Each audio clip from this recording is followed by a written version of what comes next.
So let me just pull up the tier list before we start talking. Yo, he said he was going to pull out his cock, guys. You heard it. Hey, man, listen, they need to see it. It's a pretty good cock. 1 through 10, about a 7. I'd say so. How about you? What do you think? Yeah, mine's about 1/10 of an inch. I'm thinking about what you think about my cock, because you've seen it many times. That shit's like a 15 out of 10, honestly. I recommend everyone go see it. In fact, they should go see it in Dolby. I'd pay exorbitant ticket prices for that. Are you kidding me? Fucking You want to see someone's cock in Dolby, or your cock specifically? No, to see my own cock. Yeah, on the big screen. Shit, I take a picture of it, be like, yeah, life-size comparison, baby. The thing is, everyone who went to go see Challengers in theaters probably saw a cock in Dolby. Damn. There's a shot in the movie. It's just a guy with Really? That's a thing that exists? Yeah. Dude, cinema. Okay. Oh shit. So we got ourselves a little Spider-Man tier list. This is a first for our channel. So of course you all know about the tier list trend. I know we're late as fuck. Leave me alone. This is the Spider-Man movie tier list. We're going to be looking at both animated Spider-Man movies and all of the live-action Spider-Man films, including the OG, which I've never seen before. You? Yeah, what the fuck? I was gonna say, what movie is that? I've never seen it. Apparently that's like an old, maybe 80s, I'm not sure. Old ass movie. I've never seen it. So there you go. Yeah. If it's any good, please let me know in the comments. But I don't know. So we'll start with the Sam Raimi trilogy, which... Yeah, we'll go release order. Yeah, the release order. Now, if you know us, you know that the Sam Raimi trilogy, for me and Squito, is just peak childhood nostalgia. So it's going to be hard to start placing them against one another. So let's start with Spider-Man 1. Squito, you take it away. What do you think of Spider-Man 1? Spider-Man 1 is the blueprint of all superhero movies, or at least it should be. I know Kevin Feige at Marvel has said that the original Superman is the blueprint. I think Spider-Man is the blueprint simply because it's got everything. You know, you got the superhero origin story combined with the Green Goblin origin story happening side by side. You got the romantic love interest. You got the Harry Osborn subplot. There's a lot going for it. And then, of course, the filmmaking from Sam Raimi, just fucking top tier. Danny Elfman's Spider-Man theme song is still goated to this day. There's just a lot going for it. I think Spider-Man is S tier. You know, man, I have to say it too. Before it being the first of its kind, you know, dodging this one. It was still early in the trend, the superhero movie trend. Absolutely. I'd say it's the first of its kind. It's the movie that pretty much cemented Spider-Man as one of those pop culture household names. Yeah, for sure. Spider-Man 1, directed by Sam Raimi, definitely has to go in S tier. I think it's one of the best superhero films ever made. And with the Willem Dafoe Goblin as the villain, you can't really go wrong with this as a Spider-Man film. This is a watch for anyone who likes comic shit. So it is what it is. Yeah. Spider-Man 1. It's just a great, action movie, too.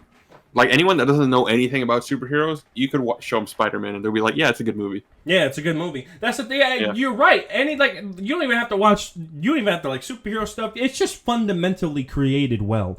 Anybody who likes cinema will like Spider-Man 1. You can't say that about like the new Spider-Man trilogy or whatever, where they use a lot of spectacle rather than substance, like Far From Home, for example. Which I still like Far From Home. I'm just saying that it's not as much. You know what I mean? So, you look at one like Spider-Man 1 and 2, they're not working off of anything. They're working off the comic books. That's it. They're not working off of people's predetermined nostalgia. They're not working off of an entire cinematic universe. And they don't have the original trilogy to bite off of, like Amazing Spider-Man. Sam Raimi Spider-Man film is his vision mixed with the comics, and it's a damn fine vision. With a few flaws. It's not a perfect film. If I had to name a flaw, you know, some of the visual effects, of course, don't really aged. hold up. Yeah. But it's just a product of the time. That's just when it came out.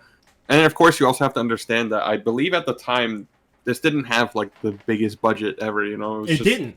Just a movie. Yeah, that's the thing. These films didn't have hundreds of millions of dollars behind them, dude. Yet they still performed extremely well because they were really well made off of a big name. Hundreds of millions? I think so because of how successful the first one was. All right, let me rephrase. It didn't have $300 million behind it, so it didn't have Avengers Endgame money. Right, it didn't have Endgame money. Now they fucking all do. Hell, Ant-Man got $300 million. Are you kidding me? Oh my god, Jesus. So yeah, it didn't have all that. Okay, so even with fewer materials, they were still able to make a goated film. So Spider-Man goes down as simple S tier, and I don't think that's really negotiable. S tier film. It's not really a hot take. It's just a great fucking lukewarm. movie. It's lukewarm at best. Ice cold. Yeah, ice cold take. What killed the dinosaurs? The Ice Age. Yeah, that one. That's an S tier quote. Damn right. Yeah, let me create it real quick. Yeah, Jesus Christ. Okay, so Spider-Man 1, S tier. Non-negotiable. Take backsies, are we good? S tier. No, S tier. All right. Next film, Spider-Man 2. Yeah, so with Spider-Man 2, right, to break it down real simple, imagine Spider-Man 1, but better. But better. But better, Spider-Man 2. Dude, Spider-Man 2 for me is... It's simply... The thing is, when I was a kid, I remember watching Spider-Man 1 and 2 over and over and over again, but I could never really watch Spider-Man 3 because I didn't own it on DVD. And unfortunately...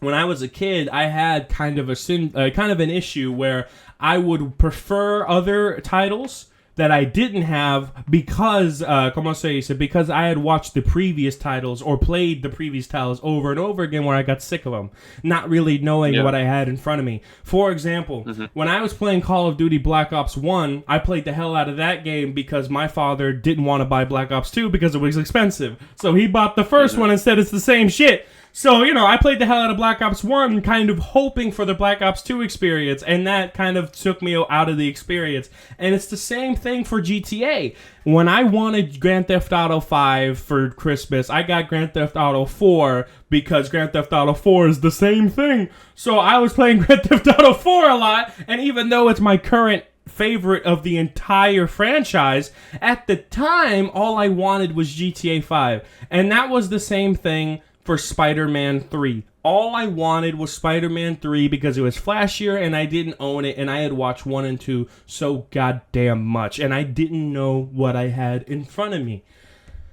But now that I'm older and now that I'm wiser and now that I have access to all 3 of these films with no hindrance, I have them on Blu-ray, I have to say that Spider-Man 2 is peak cinema.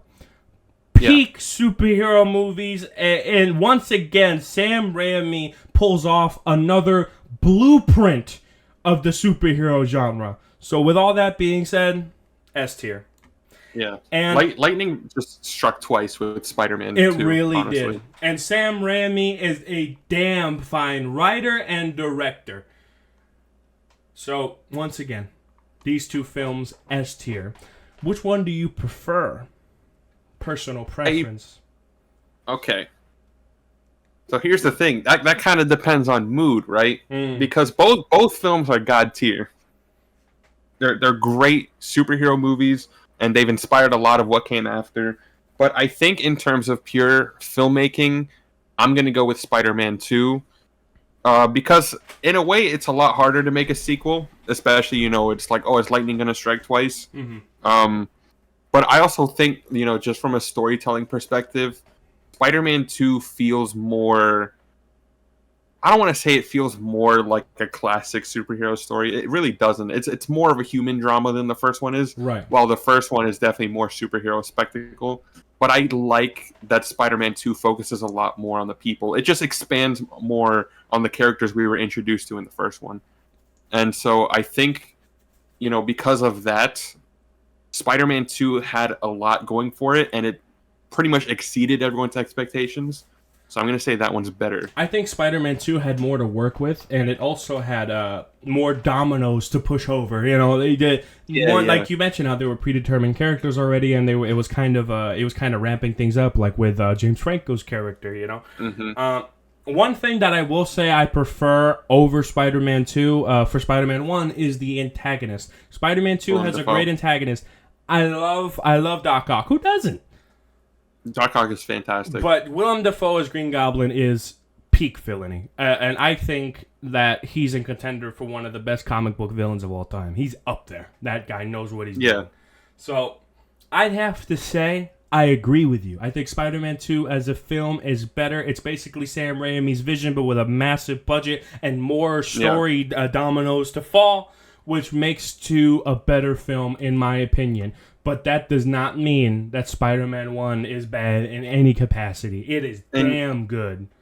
And here's the thing. This is what I'll say about why Spider-Man 2 is better. It's because I think even if you stripped away all the superhero aspects of both Spider-Man 1 and 2, I think 2 would still be the better movie. It's a good character drama. The first one is a lot more of a, it's more of a superhero movie, where Spider-Man 2 is just, this is a human drama that has Spider-Man in it. Right. It's a way more in-depth character drama, like Peter's relationship with Otto.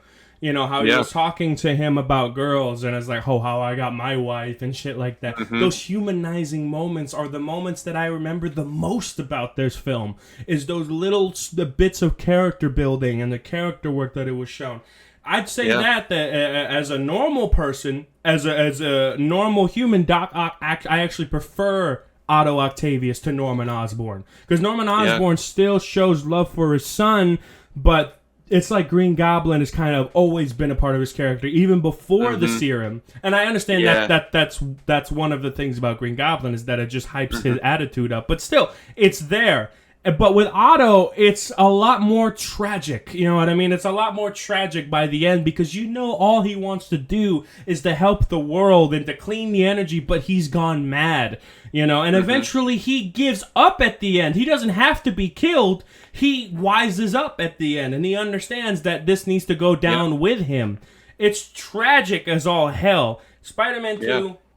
I mean, when you really think about it, Spider-Man never beats Otto. He never did. He just uses the lessons he's learned throughout the movie to kind of wake Otto up. He's just like, look at what you're doing. And he even, he quotes Aunt May, and he quotes Otto to his face. He uses his own words against him to help him, to bring out his best self. It's beautiful. It's so good when, Otto has like the armor on Peter's neck, and he's just quoting Aunt May with the fucking, sometimes we have to be steady and give up the things we want the most. It's like, bro. Oh, man. It's just, I forgot that line. Dude, Spider-Man 2 is top tier cinema, we have bro. To watch it again. Just that monologue from Aunt May, bro, in the backyard. Peak cinema. Yes, because you can tell she knows that Peter's Spider-Man. You can tell. Yeah, you really can. No, the thing is, right, is that you kind of said it in the past, but I'll say it again. You can apply that same story, and you could take away all the superhero stuff and just change a few things, and that story by itself, without any comic book shit, would still be peak. Yeah. It's just heightened by the spectacle of it all, But it's still a very well-crafted story.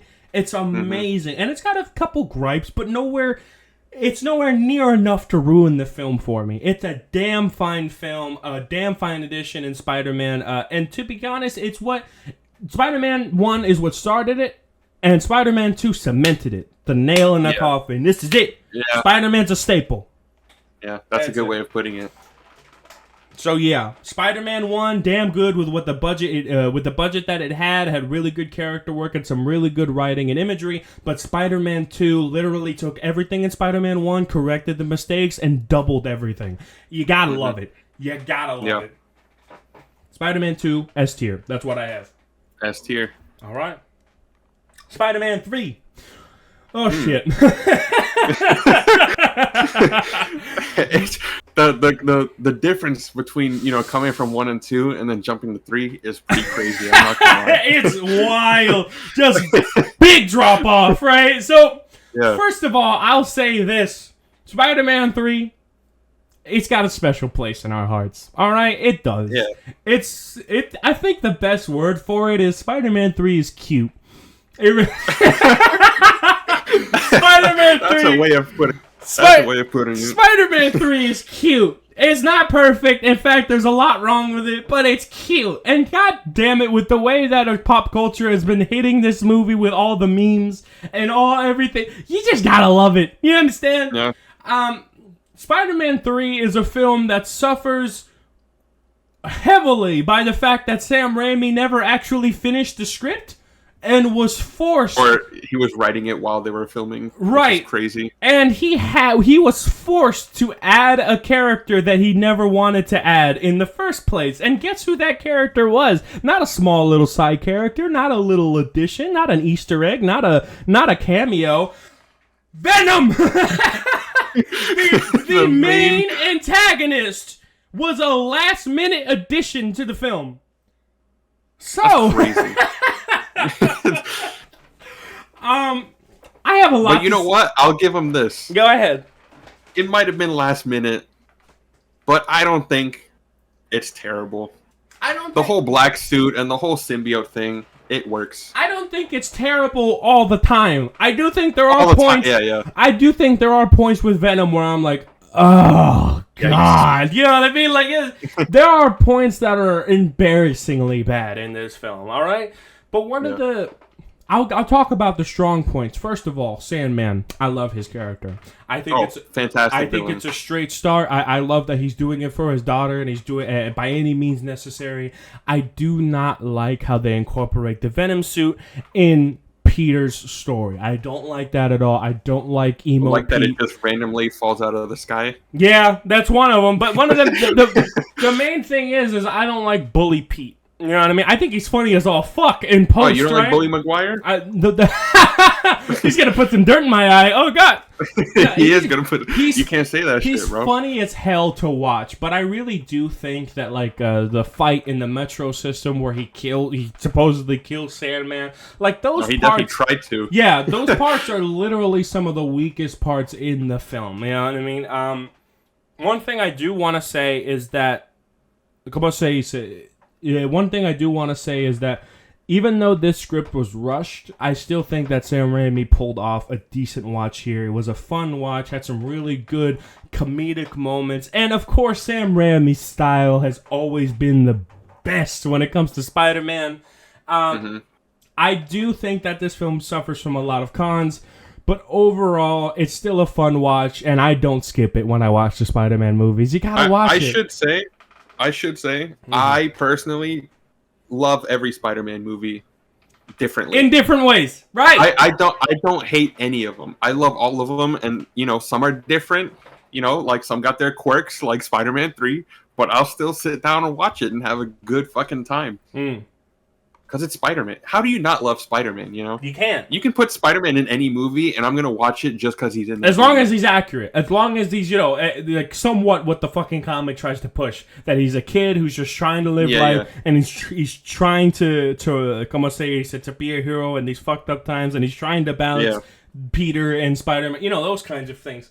Yeah, it's a simple character, really. Spider-Man 3 follows that trend, although there are some really ridiculous moments, and it's not exactly a perfect film. It's got a lot of issues, and you can tell that some of the antagonist stuff Eddie Brock is extremely rushed, and unfortunately, that's the detriment to the film.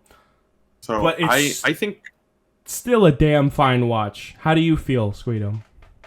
For me, Spider-Man 3... to be honest, has always been my least favorite Spider-Man movie. And in general? In general. Wow. Damn. Really? Yeah. Okay. It's always at the bottom. If I were to put all the Spider-Man movies in a list, Spider-Man 3 is always at the bottom for me personally. Because for me, it's also the hardest one to rewatch. I would rewatch it often if I were to just go through the whole trilogy. Because you can't skip Spider-Man 3. It's still a fun movie. But I think the flaws of the movie bring it down a lot more than the positives lift it up, if you know what I mean. Because there's still some good shit going for it. I mean, it's a continuation from Spider-Man 2. We still have all the characters, and all the characters are still being expanded upon. Right. But, I love Sandman. I specifically love the sequence of when he realizes that he's Sand. That little scene, that CGI scene of just him, I guess, trying to stand up.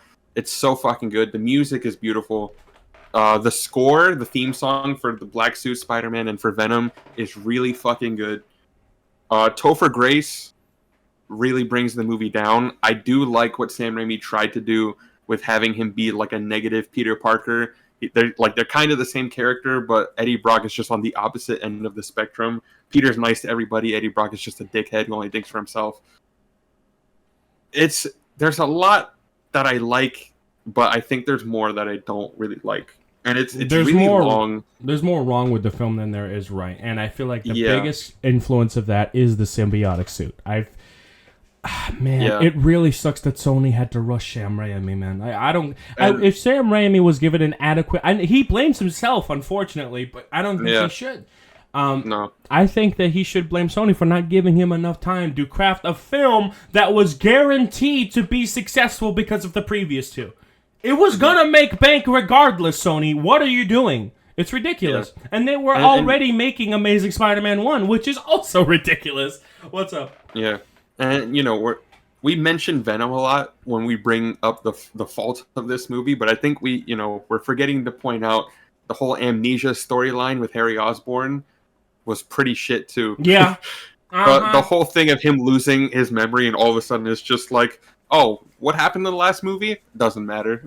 All he knows is just that his father's dead. That's it. You brought this up in the last conversation we had, and I want to bring it up again. The fact that Harry goes from the end of Spider-Man 2 saying, no, I don't want to kill my best friend, to the beginning of Spider-Man 3 immediately trying to kill his best friend. It makes no sense. Why? The payoff for Harry Osborn's arc is really good, but everything leading up to it doesn't work. Yes. In my opinion. I don't like it. It should have been built up over a fourth film. And the thing is, it's not that I dislike Harry's character. I really like Harry as a character. His storyline was just hella rushed. He got kind of the worst end of it out of all the characters, I would say, which in this is movie. Wild. Yeah. And it should have been more of a build up to him becoming the new Goblin rather than just starting the movie with him being the new Goblin. It doesn't work. It doesn't fucking work. It's like Sam Raimi was forced to tie everything up in 3 when you can tell that he wanted to make a fourth. I think that was what his plan was, that he wanted to make a fourth one and have that be the film, but then it got canceled, didn't it? Yeah. So he was still working on 4, but it wasn't really going anywhere. Mm-hmm. And so in the background, Sony was slowly working on a reboot, which was The Amazing Spider-Man. And then at one point, apparently Sam just gave a call to Sony and just told them, just go ahead with the reboot. So it's honestly sad because I would have loved to see where they went with Spider-Man 4. And I think that, I think people claim Spider-Man 3 is worse than it is. It's really not that bad. Not. It's not a horrible film. It's just not on the level of 1 and 2. Yeah, and it sucks because it's a really high bar that Spider-Man 1 and 2 set. That Spider-Man 3, in a way, was never really going to reach no matter what it did. Of course. But, a lot of people don't really think that way. A lot of people think, just like, it's just bad. It's slightly worst movie ever made. Oh my god. Like, for example, Dark Souls enjoyers. People hate Dark Souls 2, and I have no reason to think why the fuck they hate it so much. They can prefer the other ones, but they can't just hate Dark Souls 2 because Dark Souls 2 replicates a lot from the other Dark Souls entries. So it makes no sense how you can hate Dark Souls 2 but love the other ones. You can prefer the other ones, but you can't hate Dark Souls 2. That don't make no sense. People who say Dark Souls 2 is a bad game, I don't understand you. If you like the other ones, I don't understand you. And it's the same thing with this, is that if there is a lesser than entry in the entire series, then that's just a bad movie. That's the black sheep. Instead of saying, you know what, I prefer the other films, but this one's pretty good too. This one was okay. Yeah. It wasn't bad at all. It just had more issues. That's it. It did, yeah. And, it is my least favorite Spider-Man movie, but I think, personally, I would put it in C tier. It's my least favorite, but it doesn't even go F tier. You see, I don't share that sentiment, because I don't think it's my least favorite. My least favorite is The Amazing Spider-Man 2. That's what a lot of people's least favorite is. Right. But I have my reasons. Right, and we'll get to that. We'll get to them. So I disagree with you on C tier. I think I would put it at B tier. But in favor of argument, because we can adjust the tier list later, let's go with C tier. C tier. Yeah. Knows what we're doing. So, next film in release order. Yes, sir. The Amazing Spider-Man, the first one, starring a new Spider-Man that a lot of people were initially against until we saw it was Andrew Garfield, and he was hot, you know? So Andrew Garfield's The Amazing Spider-Man. Speak. How do you feel about this film? I know you got a lot to say. Go ahead. Yeah. So, if you guys haven't, checked it out, I made a video on The Amazing Spider-Man 2, but I did talk about the first one as well. So I really like The Amazing Spider-Man, and to me, so I was 10 years old when this movie came out. Damn. And you know how you were talking about how you would always rewatch, the previous stuff because you couldn't have the new one. So I rewatched the Raimi trilogy a lot because my dad didn't take me to go see The Amazing Spider-Man. He didn't give a shit about The Amazing Spider-Man. He saw the trailer and he was like, "What? A new Spider-Man? Damn. Get that bullshit out of here." It wasn't Tobey Maguire, so he didn't want it. Damn. So, but to me, I was like, "Yo, this looks like the coolest superhero movie ever." And I was dummy hyped, but I didn't get to watch it until it came out on Blu-ray, and we rented it. So The Amazing Spider-Man holds a special place in my heart. It was the first Spider-Man movie that I was really like on the hype train for. Because even though I think I was like 7 when I saw Spider-Man 3 in theaters. 6 or 7. Oh my god, dude, I was too young to like get to the hype around Spider-Man 3. We're like so all the commercials old. and everything. We're so old. We are we're old. So young. Yeah, that's the thing, right? Like, yeah. You think like, oh, the movie came out in 2014. That was like 4 years ago. No, decade. 10 years ago. Yeah. Nah. Yeah, Spider-Man 2 was 20 years ago. Nah. I was born the same year. We were born the same year Spider-Man 1 came out. Jesus H. Christ. That's wild. Nah, man. I'm not going to say it. It's just, it's ridiculous, man. Looking back and thinking, damn, that many years have passed, Like, I think of my little sister. I'm like, yeah, she's in middle school. Oh, she just graduated. Oh.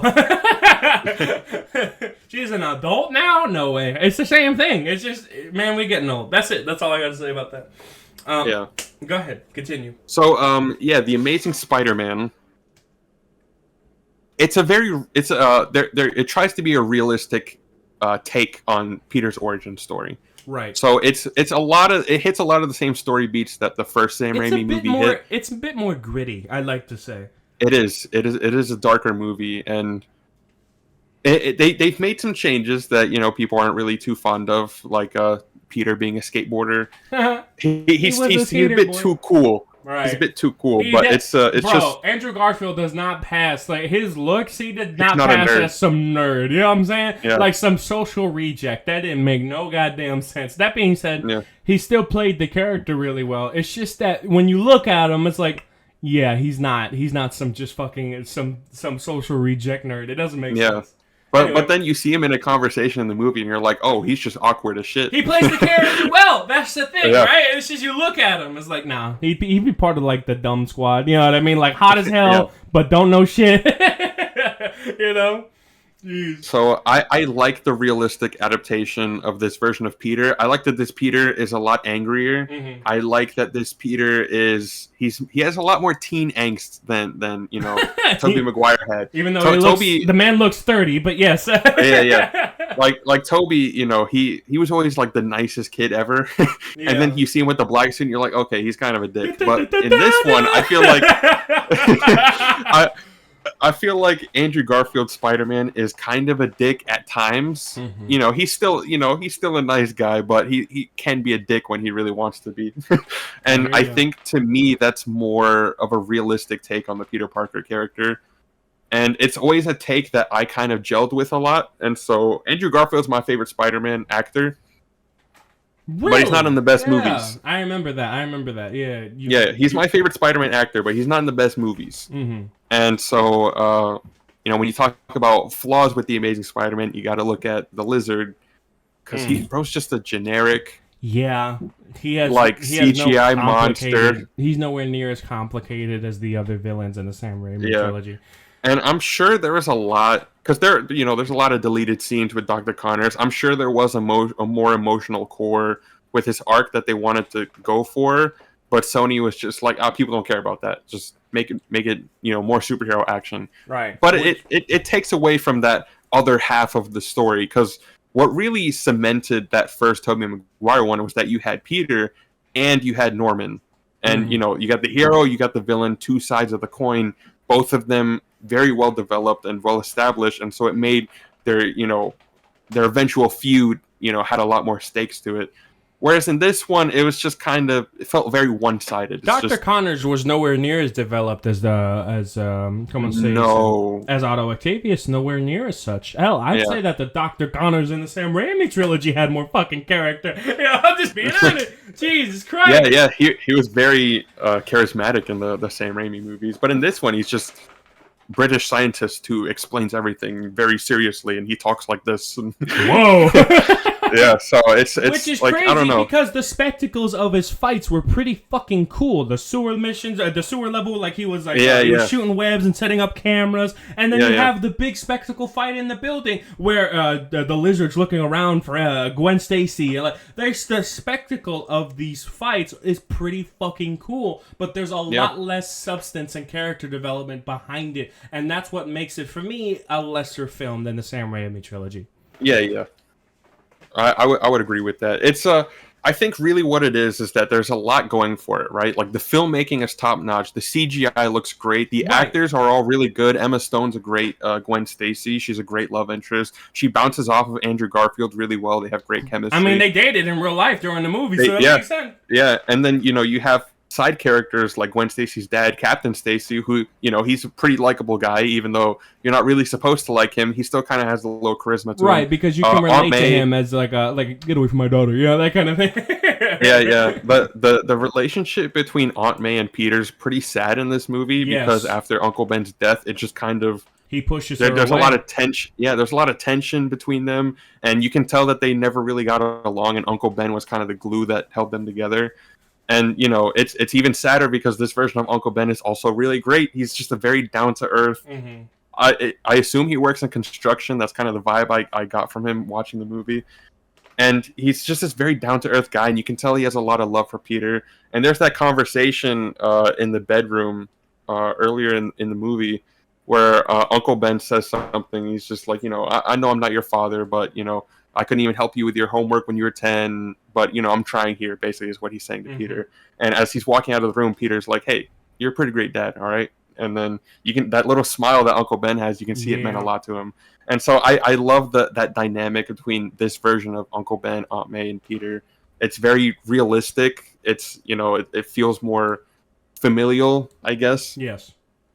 It's less of like a corny comic book and more of just, okay, how can we bring these characters down to earth? And I think that's really like what holds the movie together. But when you get to the lizard stuff, that's when it's like, okay, now it's like too goofy, monster movie territory. Once again, it's the stuff that is spectacle in movie theaters but ages poorly, and that's we understand that we're supposed to have these big action set pieces, and we should have them. Like, for example, the library fight between Spider-Man and the lizard with Stan Lee just chilling there with the like. Those moments are timeless because they have character and personality. But the big fight moments, while they are cool, they're the least memorable bits of the film. The parts that people remember and take home with them is the moments where Peter acts the most human, where he's pushing people away after tragedy, where he says little things to his uncle to make him remember, I'm trying here and I seem to be succeeding. I'm raising a decent kid. Those are the moments that people remember the most, and the Raimi trilogy is chock full of them.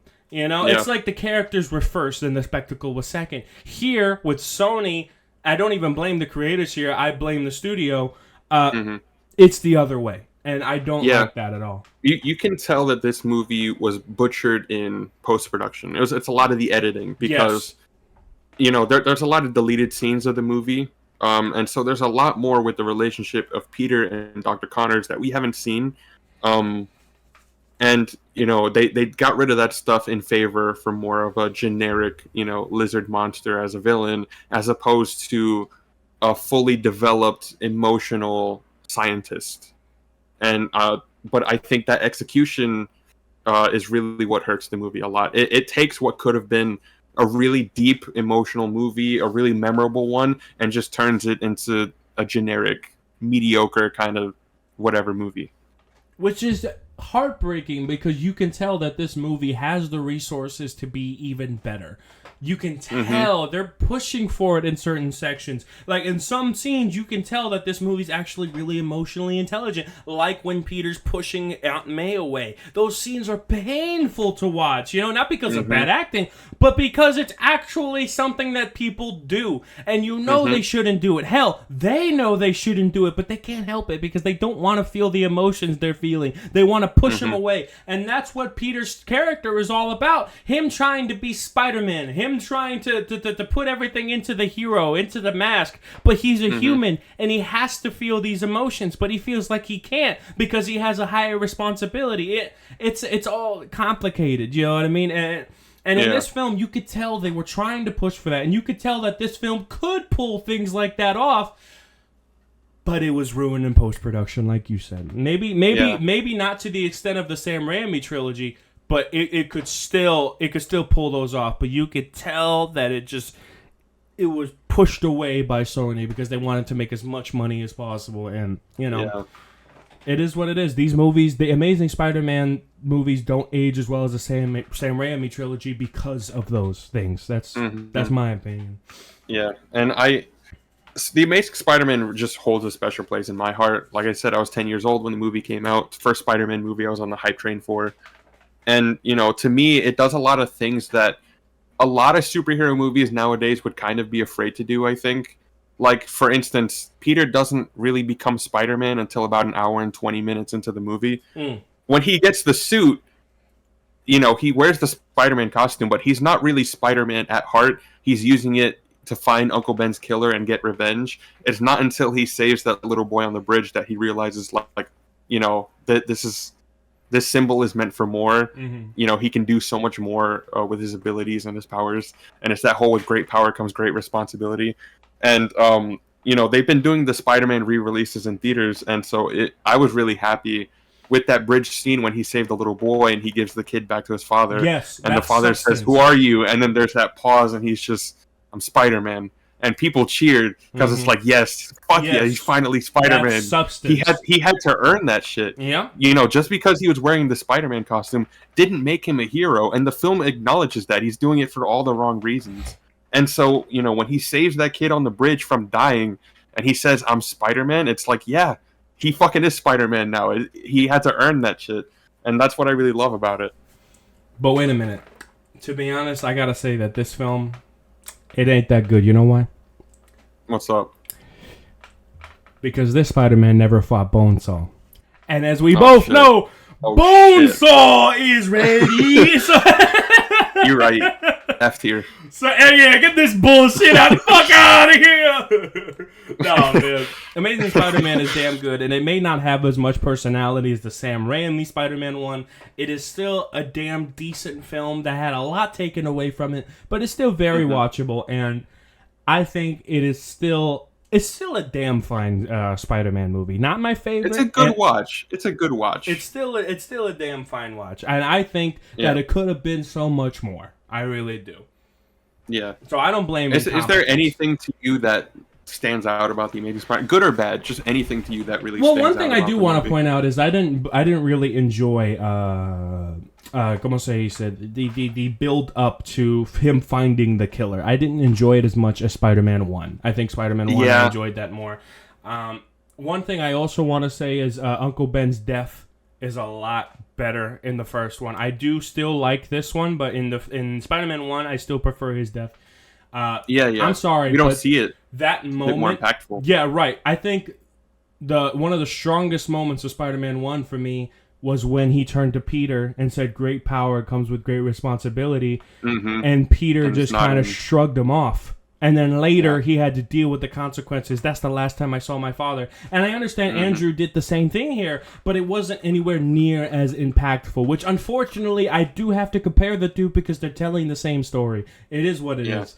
You know? And what really hurts that scene is that Uncle Ben doesn't even say with great power comes great responsibility. He has like this more prolonged explanation of it that just doesn't. It didn't work. It's not a quotable line. It's not something that sticks in your head. You know what I mean? And one thing I also want to say is, while I like the Aunt May in this film, I still prefer the original. Once again, it's the same story except in a different tone.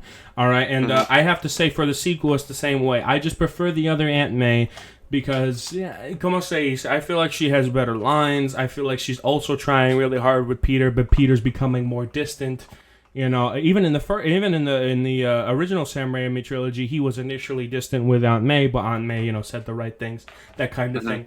And I feel like there were more stakes with Aunt May's character other than Amazing Spider-Man. One thing I do really like about the first Amazing Spider-Man, and something that I think holds this movie up, is that crane part where he was having trouble swinging. He had to go save Gwen Stacy, and so I was like, damn, I can't get there in time. But then the city of New York helped him out because they accepted him as their hero, and so he went out and swinged on the cranes. Those kinds of moments are really triumphant, and it really makes you feel something, so I can't say that the Amazing Spider-Man's a bad film, because it's not. It's got some great moments.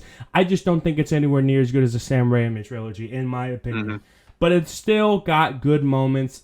It's just a lot of it was yanked, and I could tell it was yanked. I mean, if you're comparing the two, the city of New York helping Spider-Man is also done better in the Sam Raimi movie.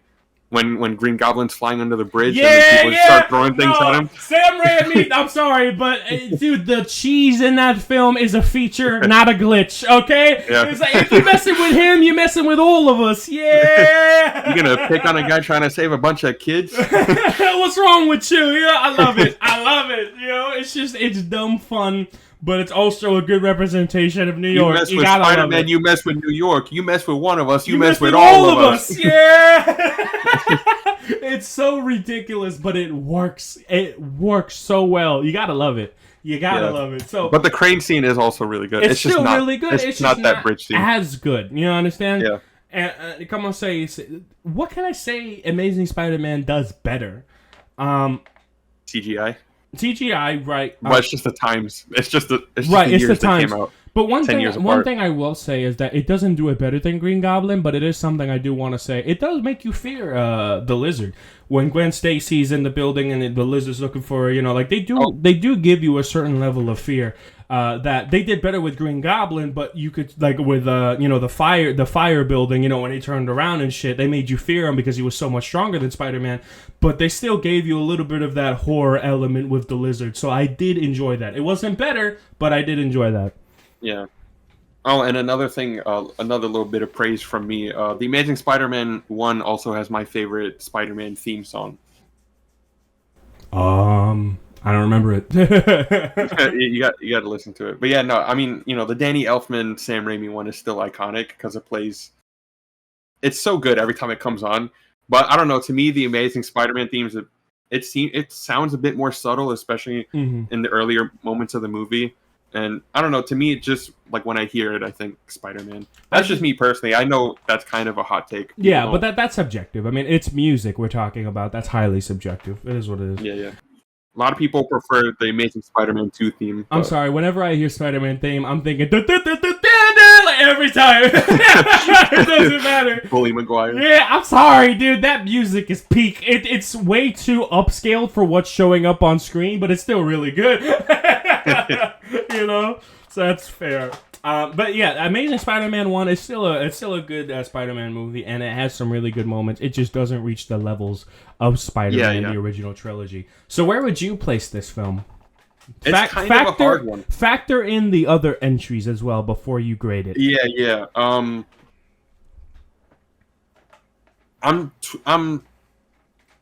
split between A and B tier because I think when you factor in all the ideas, when you factor in the film production, the performances, all this good stuff it has going for it, it's A tier. But I think in terms of the execution and how everything came out, the end product itself, it's B tier. I think B tier makes a lot of sense too, because I'm looking at the other entries and I'm thinking I don't have as many criticisms as some of the other entries that I do this one, and I think I would be doing it a disservice if I were to put it in A tier. So I think B tier makes sense. Absolutely. It doesn't have as many problems as Spider-Man 3 and is not as rushed, but it still has many problems. It's not as memorable as, the Sam Raimi ones either. No, yeah, no. But it has a lot going for it. And I don't think it's just below it either. I think a B is a solid placement for Amazing Spider-Man 1. It's not bad. Mm-hmm. It's got some good moments, but it also has got some issues. But nowhere near as many issues as 3. So there you go. Mm-hmm. Although, in my subjective viewpoint, I put it here. That's fair. That's absolutely because I love it, But I mean, like I said, I love all of these movies. Like minimum, like the weakest Spider-Man movie, which would be Spider-Man 3. I still give that shit like an 8 out of 10. It's still awesome, because you love that shit it. Is still like an 8 out of 10 movie. We're mad biased, and it's okay. But looking at it from a critical perspective, C makes sense.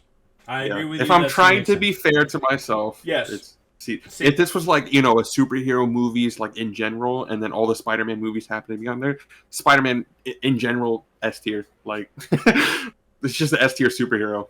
Yeah. Oh, I agree. That's all I got. Yeah. Como se dice? Okay. So next one. Yeah. The next film. Now this one, I think we're gonna disagree on a bit. Amazing Spider-Man 2. Yeah. This film for me is my least favorite Spider-Man film, and that's a universe where Spider-Man 3 exists. For me, The Amazing Spider-Man 2 is the definition of rush production. Everything in the film, for me, does not feel earned. Maybe a couple things that I'm forgetting, but that's the thing. I've watched this film I probably watched this film maybe a year and a half ago, and I watched this one beforehand, and I remember the Amazing Spider-Man 1 a lot more than I remember Amazing Spider-Man 2. But from what I remember Green Goblin being abhorrently just terrible to watch, and it was a standout issue for me. What was the other villain again? Oh, Electro. Yeah, Electro was also somebody who... Jamie Foxx is a great actor, by the way. Amazing actor! Just given a shit role. Given a really yeah. shit role. Which sucks because the spectacle of his fight was pretty goddamn cool. That fight in the Times Square, I think that's what it's called, the Times Square. That fight was awesome. But the music behind it was kind of shit. And I want to add something to that. There's an ad-lib in there that's pretty fucking funny, going along the lines of like this guy just whispering into the mic, he lied to me, he shot at me, he hates me. Like when I hear shit like that, I'm like, why is that in the film? Just give me the instrumental. Why is there lyrics? It doesn't make sense. It's the voices. So because he crazy. Stop it. So The Amazing Spider-Man 2 has a lot of issues, but I will give it this. I am always a massive fan of films or any kind of media that has balls, okay? And The Last of Us 2 is one of those things one of those games that I love because it had balls. It forced you to be vengeful for a character that you only know in a digital world. It has balls. And this film had balls to kill Gwen Stacy at the end of it. I didn't think it was going to happen. I don't know any kid that thought that something like that was actually possible, unless you already read the comic. But if you didn't do that and you just watched the movies like me, when you see Gwen Stacy actually break her neck on that fall, holy shit, that's an extremely memorable moment in that film. That being said, the lead up to it wasn't that good. I think there was some great spectacle in this film. I think that, como se dice, some of the moments between Aunt May and Peter, if I remember correctly, weren't too bad. But the Green Goblin arc was abhorrent. There were some good fights with Electro, but his character was also just snapped to bad really quickly, and he didn't have any build-up, which sucks because the Sam Raimi trilogy had plenty of build-up before they turned their characters bad. It's like, como se dice, it's like, you guys have the blueprint, come on. But you want to rush it, unfortunately. I will say that the end scene with him finding Rhino is pretty fucking cool. It's like, okay, kid, I got this. You're a hero, all that. Like, there are good moments in the film, but I will say that this film is easily my least favorite because of the bad stuff being horribly bad rather than just boring or kind of bad. The stuff that's bad in this film is really bad, and it's either a slog to watch or insulting. That being said, though, it's still got some good moments, but it's my least favorite. Now that I've said what I've said, Squeedo, you go ahead and you talk about your supposed hot take.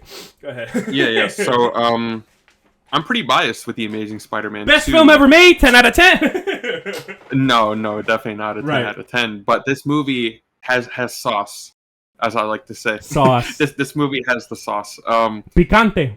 It's the Spider-Man movie I've actually rewatched the most. And it's because I had it downloaded on my phone at a certain point, and so I had easy access to just watch it at any point in time. Fair enough. And so it's because of that, it's my most rewatched Spider-Man movie, and it's also the one I've kind of analyzed the most. I've gone back and forth so many times between I love this movie and this is the worst movie ever made. It has so much going for it and so much potential that could have been had with a potential sequel, and it's just a movie that overall ended up leading nowhere. But I think in terms of filmmaking and performances, I think Mark Webb still banged out the best movie he could in the circumstances he had, because Sony was really pushing to build a cinematic universe around Spider-Man. And so The Amazing Spider-Man 2 was basically going to be the beginning of that.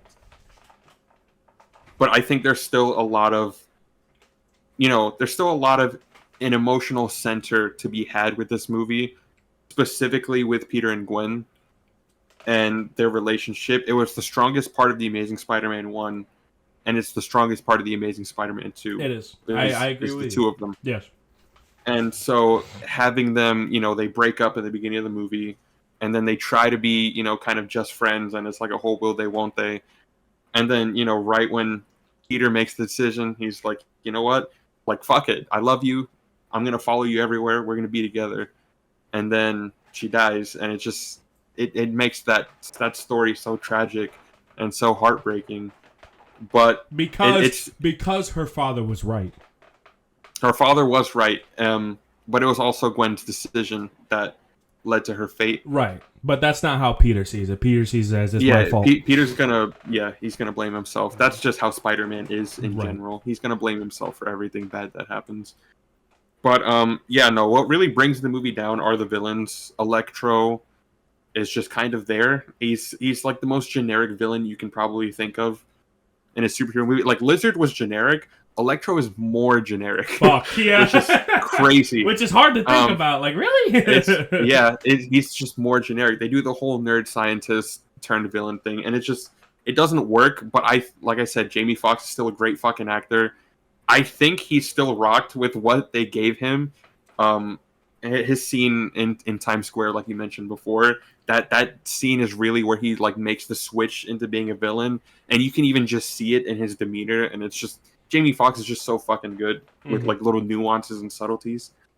Harry Osborn, I fucking hate that character in this movie. he brings it down.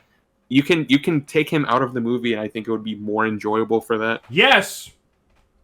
Which is crazy because I like that actor. I've seen him in Chronicle. He's pretty decent. He's not crazy good. No disrespect. No disrespect to Dane DeHaan. It's the character. I don't like the character. He's got some good chops, and even though he comes off kind of as an edgelord, I mean, in a Chronicle, he's a social reject. It makes sense. Mm-hmm. But in Amazing Spider-Man 2, he was given dog shit material to work with. Come on, man. Mm-hmm. It's just a joke. Yeah. And then you mentioned that Aunt May and Peter's relationship wasn't really that any moments strong. In this? So Aunt May has about three major scenes in the movie. So she's in the beginning, of course. She's there for like Peter's graduation, and then there's a little scene of them at home. But really, her big scene in the movie is when she's in Peter's room and she sees the little web he's been making. Not a literal web, but like all the files and pictures and everything he has of his parents. Right. Because he's trying to figure out what the fuck happened to them. That whole subplot is stupid, by the way.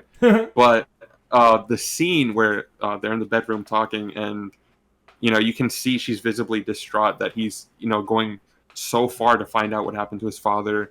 And then there's that little moment of she's saying that you're my boy.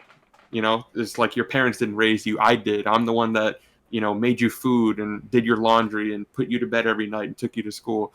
You're my boy. And then there's that little moment where he sits in front of her and he's just like, yeah, I'm your boy and you're my everything. And so I love their dynamic. I love their relationship together. That mother son relationship Right. that they have. And then there's the scene at the end that Aunt May has after Gwen passes, and Peter hasn't been Spider-Man for 5 months, and so people are asking, where is Spider-Man?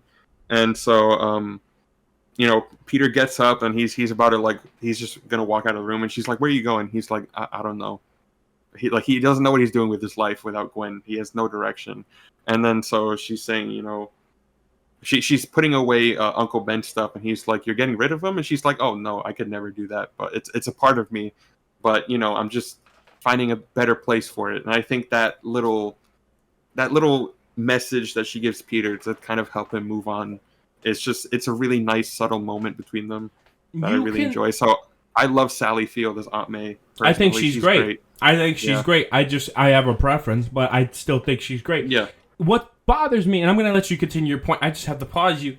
What bothers me is you can tell that there could have been more. It could have been better. Oh, yeah. But the studio says you have to do these things, you have to do it within this time frame, and you have to make this amount of money no matter what. Mm-hmm. So you have to put all of these selling points in your film, except that if you put too many of these selling points without properly developing them in, the film, it makes it worse. And it's the same thing that happened with Spider-Man 3. Is the same thing that happened with this film. You could tell that they could have done more, just like in the first Amazing Spider-Man, but they didn't get the chance to. And it's painful to see that reality. See that become a reality. It's horrible. Anyway, continue. And it sucks because there's a lot of substance with the Amazing Spider-Man 2. It's just that the substance doesn't really go anywhere. Say what you want about Spider-Man 3, but there's a cohesive ending and everyone has an arc in that film. The relationships are really strong, and even if it wasn't meant to be the final film of the trilogy, it serves as a great ending to the trilogy. Right. Whereas the Amazing Spider-Man 2 just kind of ends and leaves everything broken. Yeah. Even No Way Home acknowledges that. It leaves everything for sure. broken. He was mid-arc and it got canceled. Yeah, but for me personally, as someone who has seen the movie so many times, it's really it's Andrew Garfield's performance as Peter, as Spider-Man, that carries the movie, because he just, he put fucking everything into this movie and got nothing in return. Yeah. And it sucks to see. Which is why he was so hesitant about 3. He didn't give a fuck. That's why he got... Well, didn't he get fired and they canned the film? How'd that work? Yeah, so they were going to have a press conference to announce The Amazing Spider-Man 3, because, again, Sony wanted a big cinematic universe. So, like, right after Amazing Spider-Man 2 released, they were going to greenlight the third movie. And I believe the press conference was in a different country. I think it was Japan or something. So Andrew Garfield, he said that he had jet lag after the long flight he had. And so when he got to his hotel room, he fell asleep and he missed the conference. And they basically just fired him on the spot for being Spider-Man. And with firing him, they basically just threw the rest of the franchise into the fucking garbage. Which is wild. Huh. Over jet lag. Yeah, man. I don't know. Yeah, but I think this movie has a lot of great individual moments. It's when you put the moments together that the film doesn't make any sense. And that's really what hurts it. So I understand it. When people say they hate The Amazing Spider-Man 2 or it's their least favorite, I get it. Because I was also in that position many times over, where I thought this was the worst fucking movie ever made. But I think after 10 years and after rewatching it so many times, I just have such a high respect for it. And it's a movie that's resonated a lot with me over the years.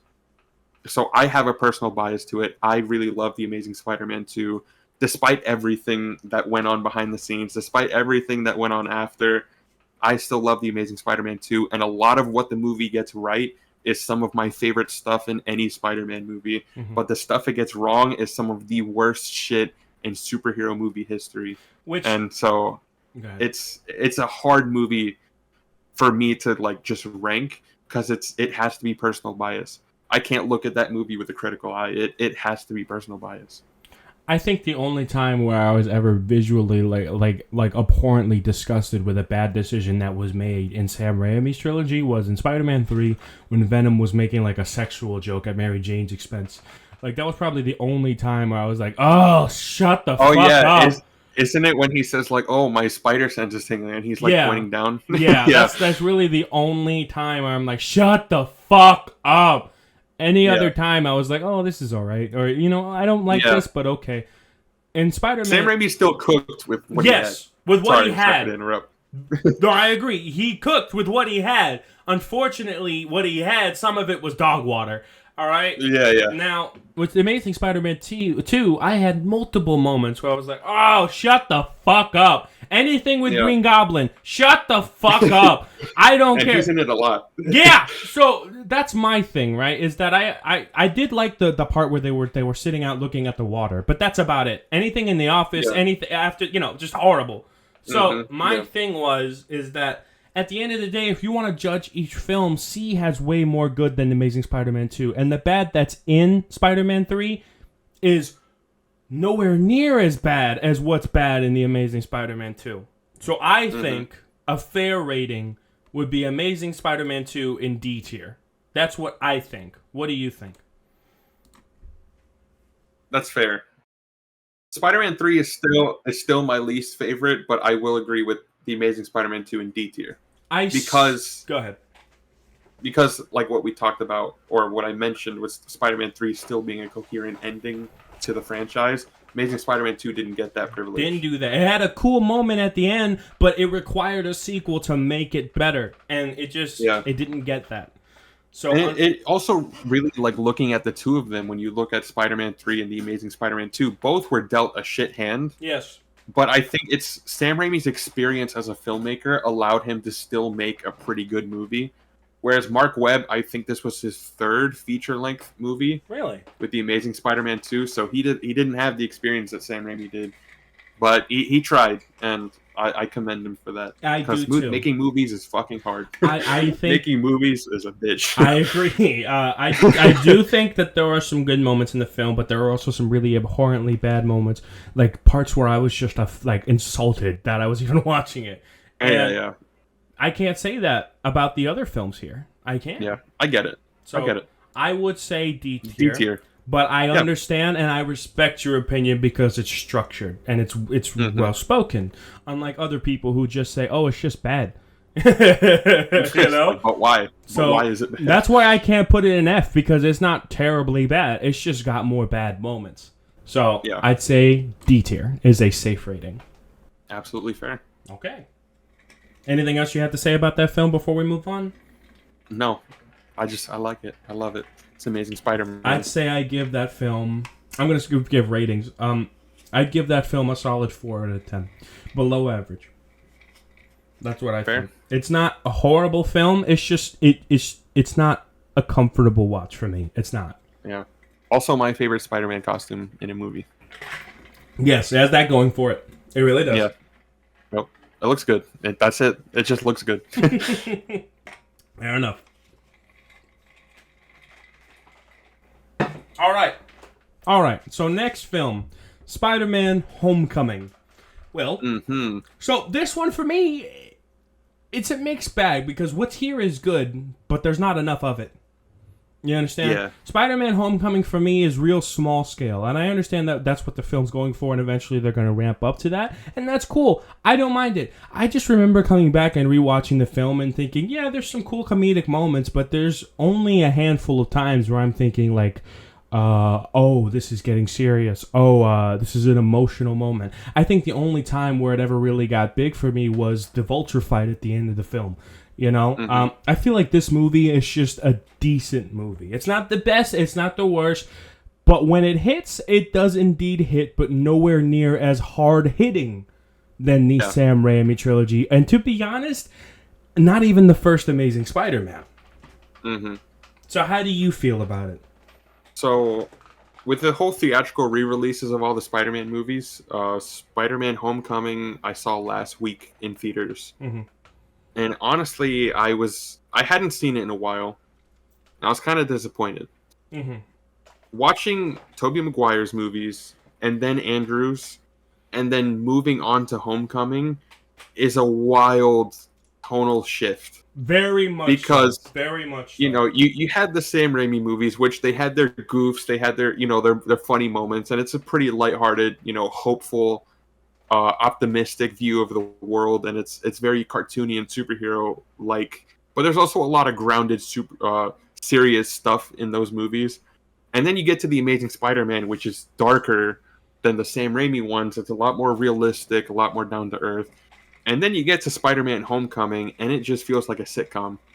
Yes. It's very teen comedy. It doesn't. The stakes are not very high. It's very low stakes movie, and it's a lot of jokes that I feel like don't hit with me. Like they hit in a theater. They don't hit when you're watching it at home. Yeah, I would even say they only hit on our first watch. That makes sense. On a rewatch. That's kind of what I meant. Yeah. Like when you're first watching it with a group around you, and you watch it again, it's like, okay. Yeah. And I'm gonna say I really like Tom Holland as Spider-Man, but in this movie, he doesn't have the sauce. He doesn't have the sauce. Holmes don't have the sauce. Yeah. Yeah. In Homecoming specifically, he feels really whiny. And it's just because he's an inexperienced Spider-Man in this movie. He's a kid. He doesn't really know much about what he's doing or what he's getting himself into. He's still learning, and so it's just And while we understand that's a part of his character, he's a kid. He doesn't know what he's doing. It's not as appealing to watch as the other films. It's just a simple fact. We understand that's why he's like that, but that kind of attitude is usually reserved for a side character. You know what I'm saying? Yeah. It's not really someone where you need. It's not really a character traits that you would put into your main character, who every single viewer has to have their hooks into. To experience the world around them. If someone who feels that inexperienced and not as humble, it doesn't really gel as well as the other Spider-Man films. Yeah. And I'm gonna put this argument to bed real quick, so I can already hear the typing. People say Tobey Maguire is the best Peter Parker, Andrew Garfield's the best Spider-Man, Tom Holland's a good mix of both. I'm gonna disagree. Tobey Maguire is a great Peter Parker and Spider-Man for his movies. Andrew Garfield's a great Peter Parker and Spider-Man for his movies, and Tom is a great Peter Parker and Spider-Man for his movies. They're all great in their own right. I don't think they're all better at one versus the other. They're all great, and they're all very different. Yeah, and so what I will say about Tom Holland's Spider-Man is that, especially in Homecoming, Spider-Man and Peter feel like one and the same. And it's, with Tobey Maguire, there's kind of a slight difference. When he's in the Spider-Man costume, he feels a bit more, like confident in himself, right? Grandiose. Yeah, and then with Andrew Garfield, when he's under the mask, he's kind of he lets loose a little bit. He jokes around a lot more. He feels he's like very himself. Quippy. He feels like himself. Whereas with Peter, he's a bit more awkward and kind of shy, especially in the first movie. Right. But then with Tom Holland, who he is as Peter Parker and who he is as Spider-Man in Homecoming is one and the same. It's one and the same. Right. You're right. And it's because of his inexperience. He's still a young Spider-Man. He's still learning. He doesn't really, the whole secret identity thing is not something that has a lot of weight to it yet. And it makes for a weird dynamic, like I said, going from the other movies to this one. I think this movie is still great. I think the best thing Homecoming does is balancing the villains. Yes. Because Spider-Man 3, Sam Raimi's Spider-Man 3, has Venom, Sandman, and Green Goblin, and they're all kind of fighting for the spotlight to the point where, Peter, he fights Sandman in the sewer, and then Sandman is gone all the way up until the third act, and when he shows up, you're like, oh shit, I forgot he was in the movie. Fair. And then the same thing kind of happens with Electro in The Amazing Spider-Man 2. In The Amazing Spider-Man 2, you had Green Goblin and Electro, but Green Goblin dominates like 90% of the movie, while Electro's only really there for the fight scenes. And so it doesn't really work. Homecoming, you have Vulture. Vulture works with Shocker. The guy that makes Vulture's gear is the Tinkerer, which is another Spider-Man villain. Scorpion has a cameo, and Prowler's also in the movie, but he's not Prowler yet. He's like He's just a low time thug right now, I guess. Right. But he helps Peter get information for Peter to find Vulture, and so that's 4 villains. One of them's just a cameo, but I think they all work pretty well within the story. Right. I think one of the reasons they work so well is because of how low scale they are at the moment. You know what I mean? They're not exactly. They're in the beginning stages of the villainy. For example, Vulture's really the only guy who gets fleshed out by the end of the film. Yep. You know, so it's really just like kind of introducing them more than just trying to balance all of them to have a big spectacle at the end. The only big spectacle villain here is Vulture. That's it. Yeah. So I would say that I understand where you're coming from when it comes to balancing more villains, but I'd say that this movie doesn't have the weight that Spider-Man 3 needed to carry, because they needed to have all 3 villains be the finale rather than just having Vulture being the big finale. I understand where you're coming from, but I disagree.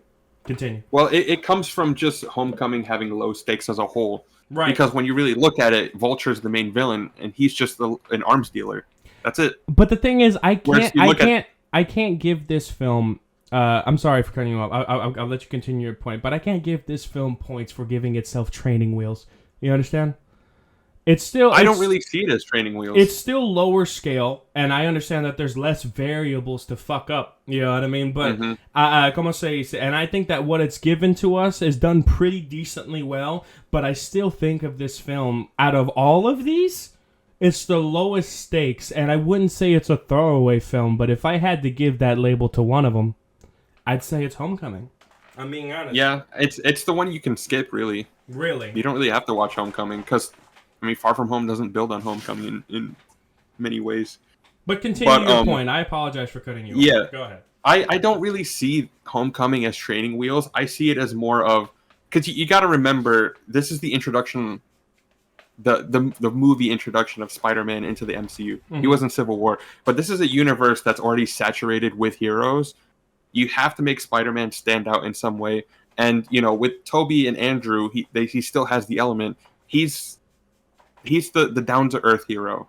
He's one with the people of New York, and I think the way of showing it in Homecoming is that they just have him around Queens, around like the neighborhood that he lives in. That's really all he protects. He's a neighborhood Spider-Man.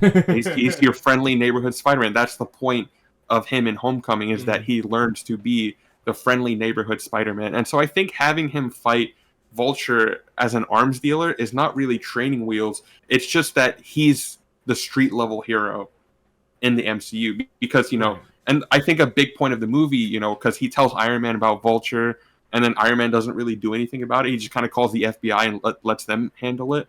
A big part of this movie is that the Avengers are not going to deal with the low-level threats, but someone has to, and that's Spider-Man. He's going to be the one to step up and take on the battles that no one else will.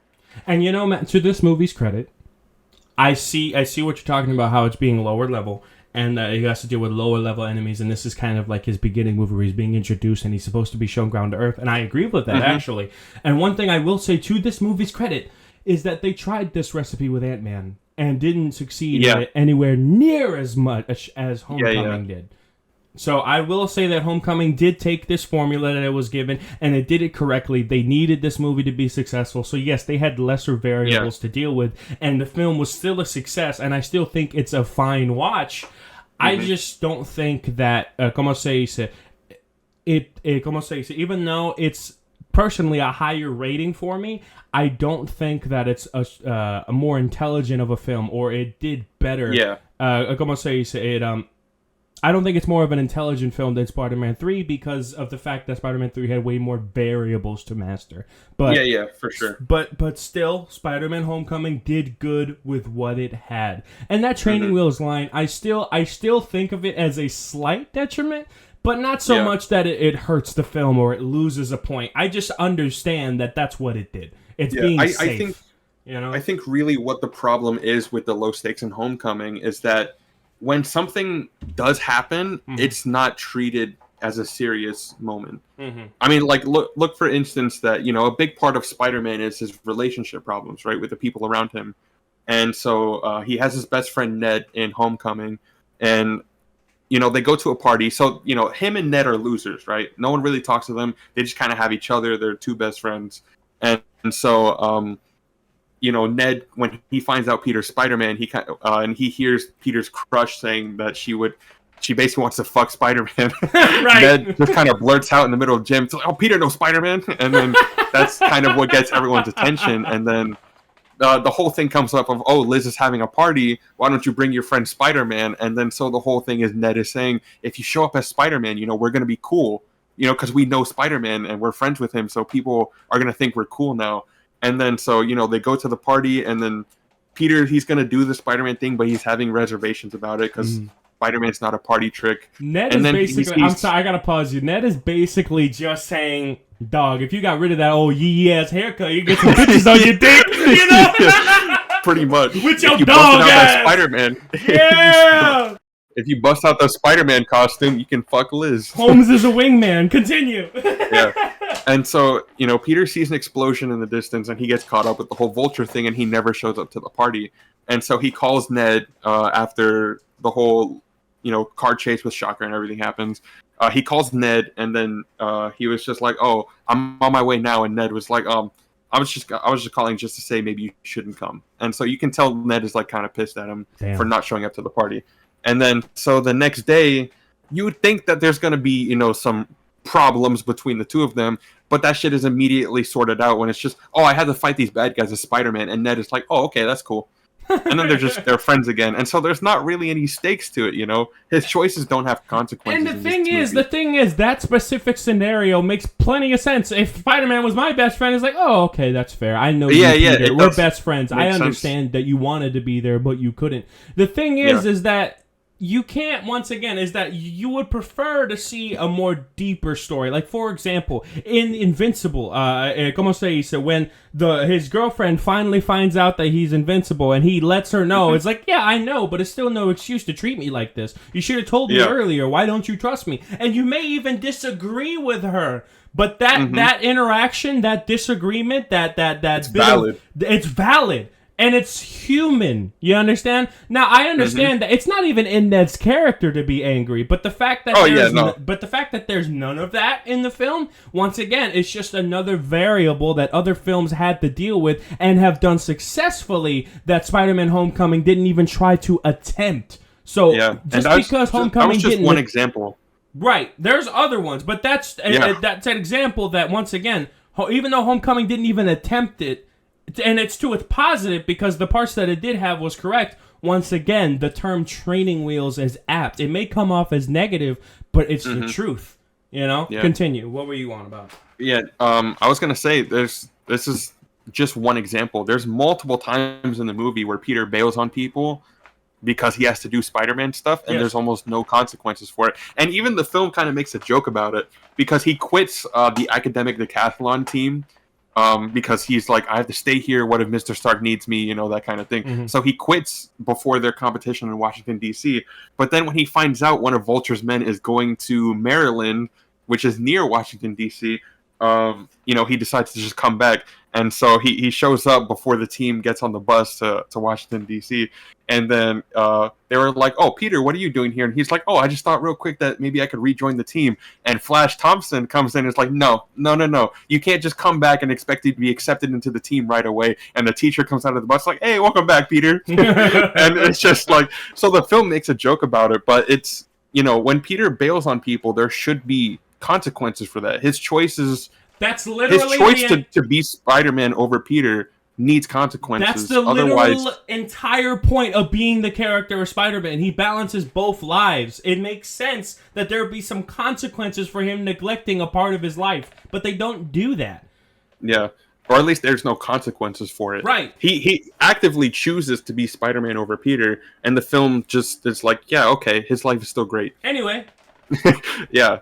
So, I still really like Homecoming, but I see what you mean with, like, there's low stakes. It's just how they present it. Very much so.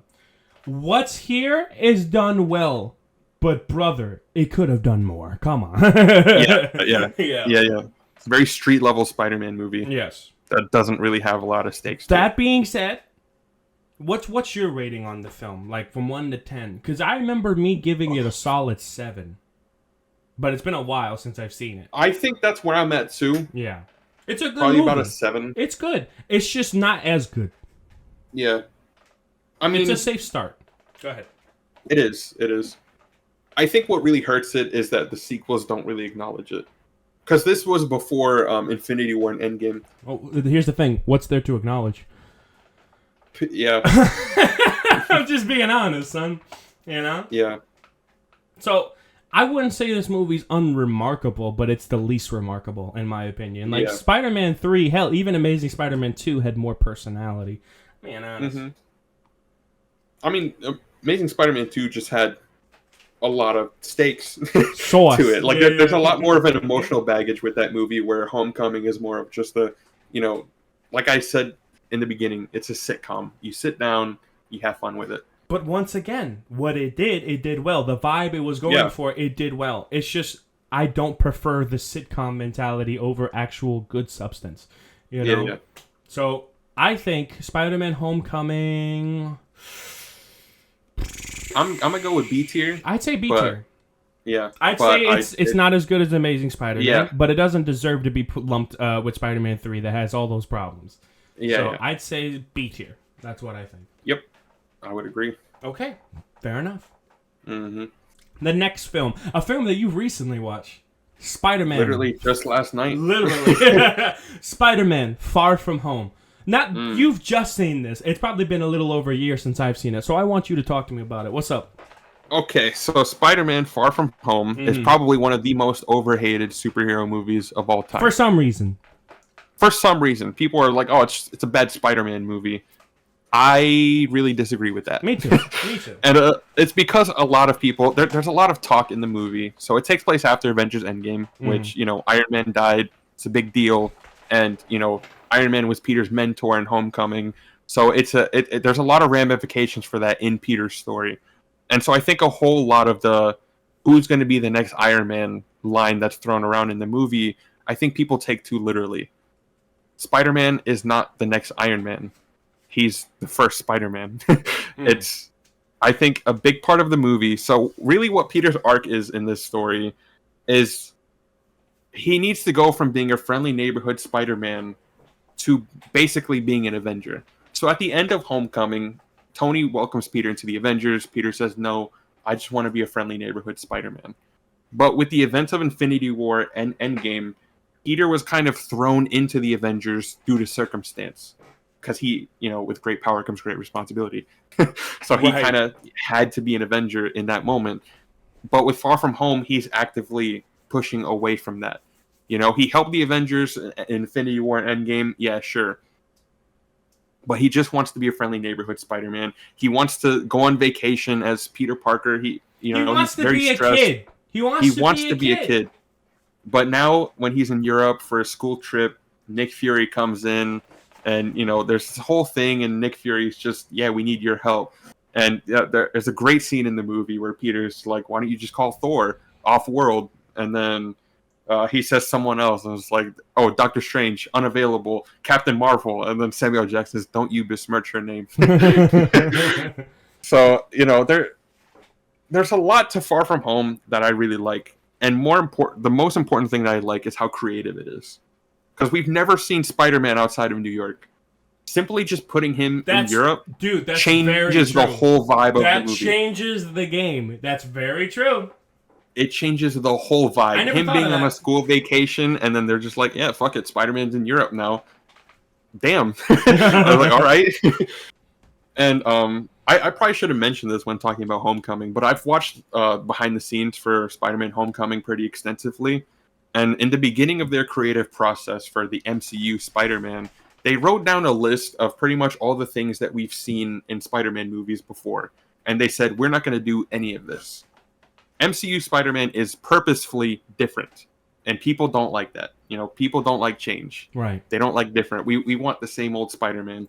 And I get it because it does alienate some fans when you go to Homecoming and Far From Home because it feels so different. But I think Far From Home manages to still pull out a great Spider-Man story while still being different. And it's that European setting that changes the game so much. It's Spider-Man working with Nick Fury and using a villain that we've never seen before with Mysterio. Yeah. You're right. And first of all, my introduction to Mysterio was Spider-Man 2 on the PS2. Same. And I love Mysterio as a character. Yeah. And I feel like Jake Gyllenhaal's version of Mysterio is actually really commendable. And there's points here where there are genuine stakes, which is something I can't really say about Homecoming. I was never convinced that Spider-Man was going to die, that someone was going to die that Spider-Man loved. In Homecoming, none of those stakes were there. And Far From Home, there definitely weren't as many stakes as a Sam Raimi trilogy or whatever, but No. they were still there from time to time, and you felt it. The movie made you feel what you needed to feel, and a lot of films can't do that. So that's a plus to Far From Home. All right, very much so. I do remember the spectacle of the fights being really fucking cool too. He's fighting these like elemental monsters, you know? So that's a plus. Very much so. So the biggest strength that Far From Home has for me is Mysterio. Mysterio is the best part of the movie. Because he's a manipulator in multiple ways. Yes. Yep. So what I love about this version of Mysterio is that, you know, in the world of the MCU with all these superheroes around, Mysterio has the bright idea of he basically wants to be seen as a superhero, but he's not. And so his whole plan is that he manipulates people into thinking that he's this savior from another dimension, and really he's just some low-level tech guy that used to work for Tony Stark, and he's not impressive at all. Fucking tech support. Basically. And so he uses this holographic technology to create these illusions of elementals, and they use weaponized drones to make the illusions have real impact. So like real like property damage and all that stuff to make it look as real as possible. And so I think that just the idea of Mysterio pretending to be a hero works so well. And I remember in the marketing for this movie, you know, Marvel was really adamant about, we're changing Mysterio for the MCU. We want to present him as a superhero. And in all the trailers, there's nothing in the marketing about Mysterio being a villain. Yeah. And it's so good because the illusion goes outside of the movie, you know? it's even in the fucking marketing. If you don't know Mysterio's character, this film has a good way of kind of setting it up to where, like, actually, he's a villain. He manipulated Peter into giving him that chip. Peter tried to give away that responsibility, but he didn't vet the person he gave it away to enough. That shows how badly he doesn't want to be that person. So, once again, Mysterio's character is really cool. His manipulation of Peter Parker, including that finale scene, which I think is awesome. Yeah. You know, just a movie that has more stakes, that has more comedic moments that I think hit better, if I remember correctly. Is that true? Oh, yeah. I would agree with that for sure. This movie has a lot more comedy. And so I think a lot of the jokes do fall flat, but there are some that they hit harder than in Homecoming. Right. And, you know, como se dice, the fact that this film was able to balance more in bigger settings with bigger spectacle and have stakes, I mean, fundamentally, I think it has to be better than Homecoming. How do you feel about that? I would agree with that. But Far From Home does have its flaws, for sure. Yes. Talk about those. MJ and Peter... very forced. Yes, very much I don't like the relationship of this MJ and Peter. And I get it, right? You know, he's in school. He has a crush on this girl. The thing is, MJ was in Homecoming, and there's nothing there. There's nothing that says, oh, Peter likes MJ. What? In both ways. Because it's not like MJ was like bullying Peter in the first one, you know, that kind of thing. No, right? yeah. She was just some edgy kid. You know what I mean? That's it. Yeah. It didn't make sense.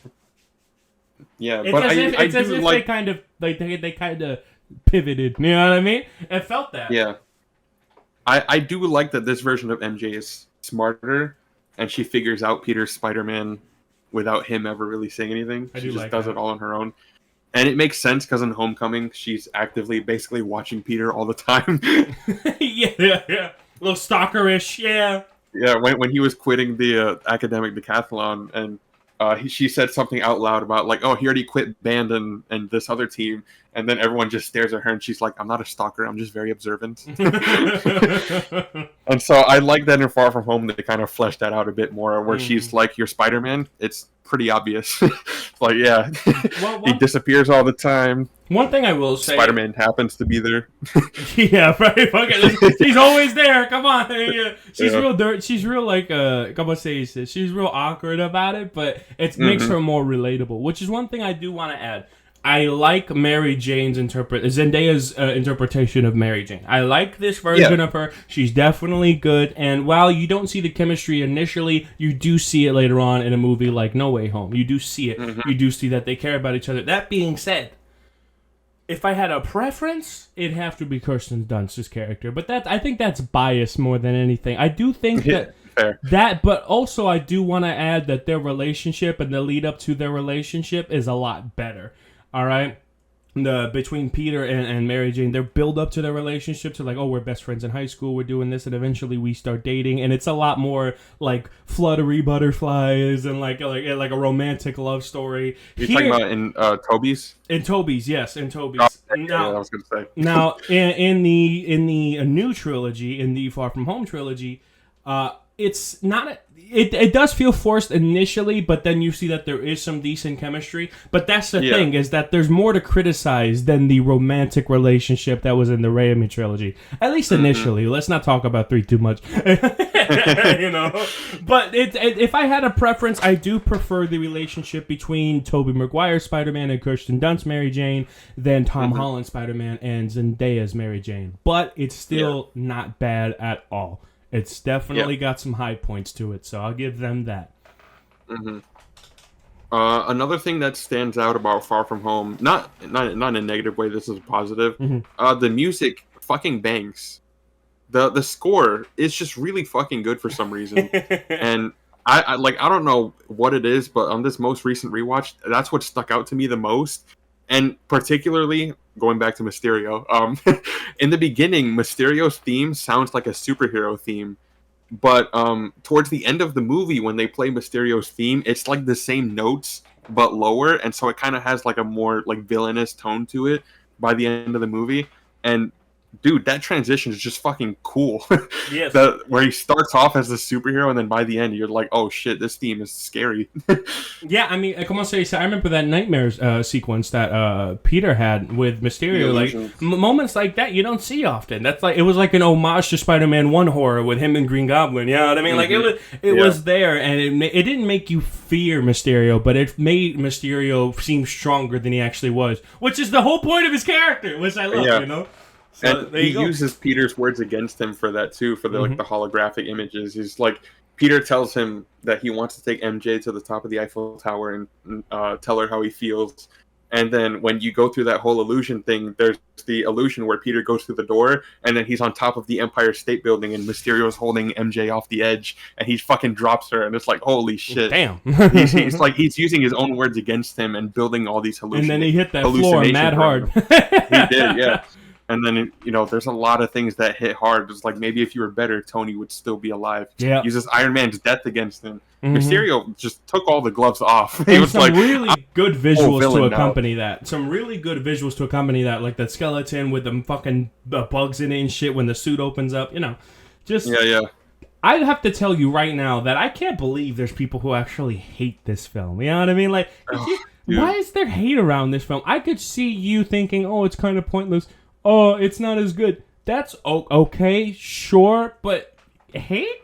Really? You think it's bad? It's not a bad film at all. Absolutely not. I could understand hating the teen comedy tone and style that's present in this movie. That was in Homecoming, but this movie continues that trend. But this is like one of the most creative, if not the most creative Spider-Man movie we've gotten. At this point, you have Sandman has like a little cameo as one of the elementals. Hydro Man, which is the big water, is basically Water Sandman, is another one of the elementals. And so like they use those two classic Spider-Man villains as holographic images for Mysterio. And it's just cool. It's Spider-Man in Europe. He makes his own suit. He has the red and black one, which is something we hadn't seen at the time. Yes.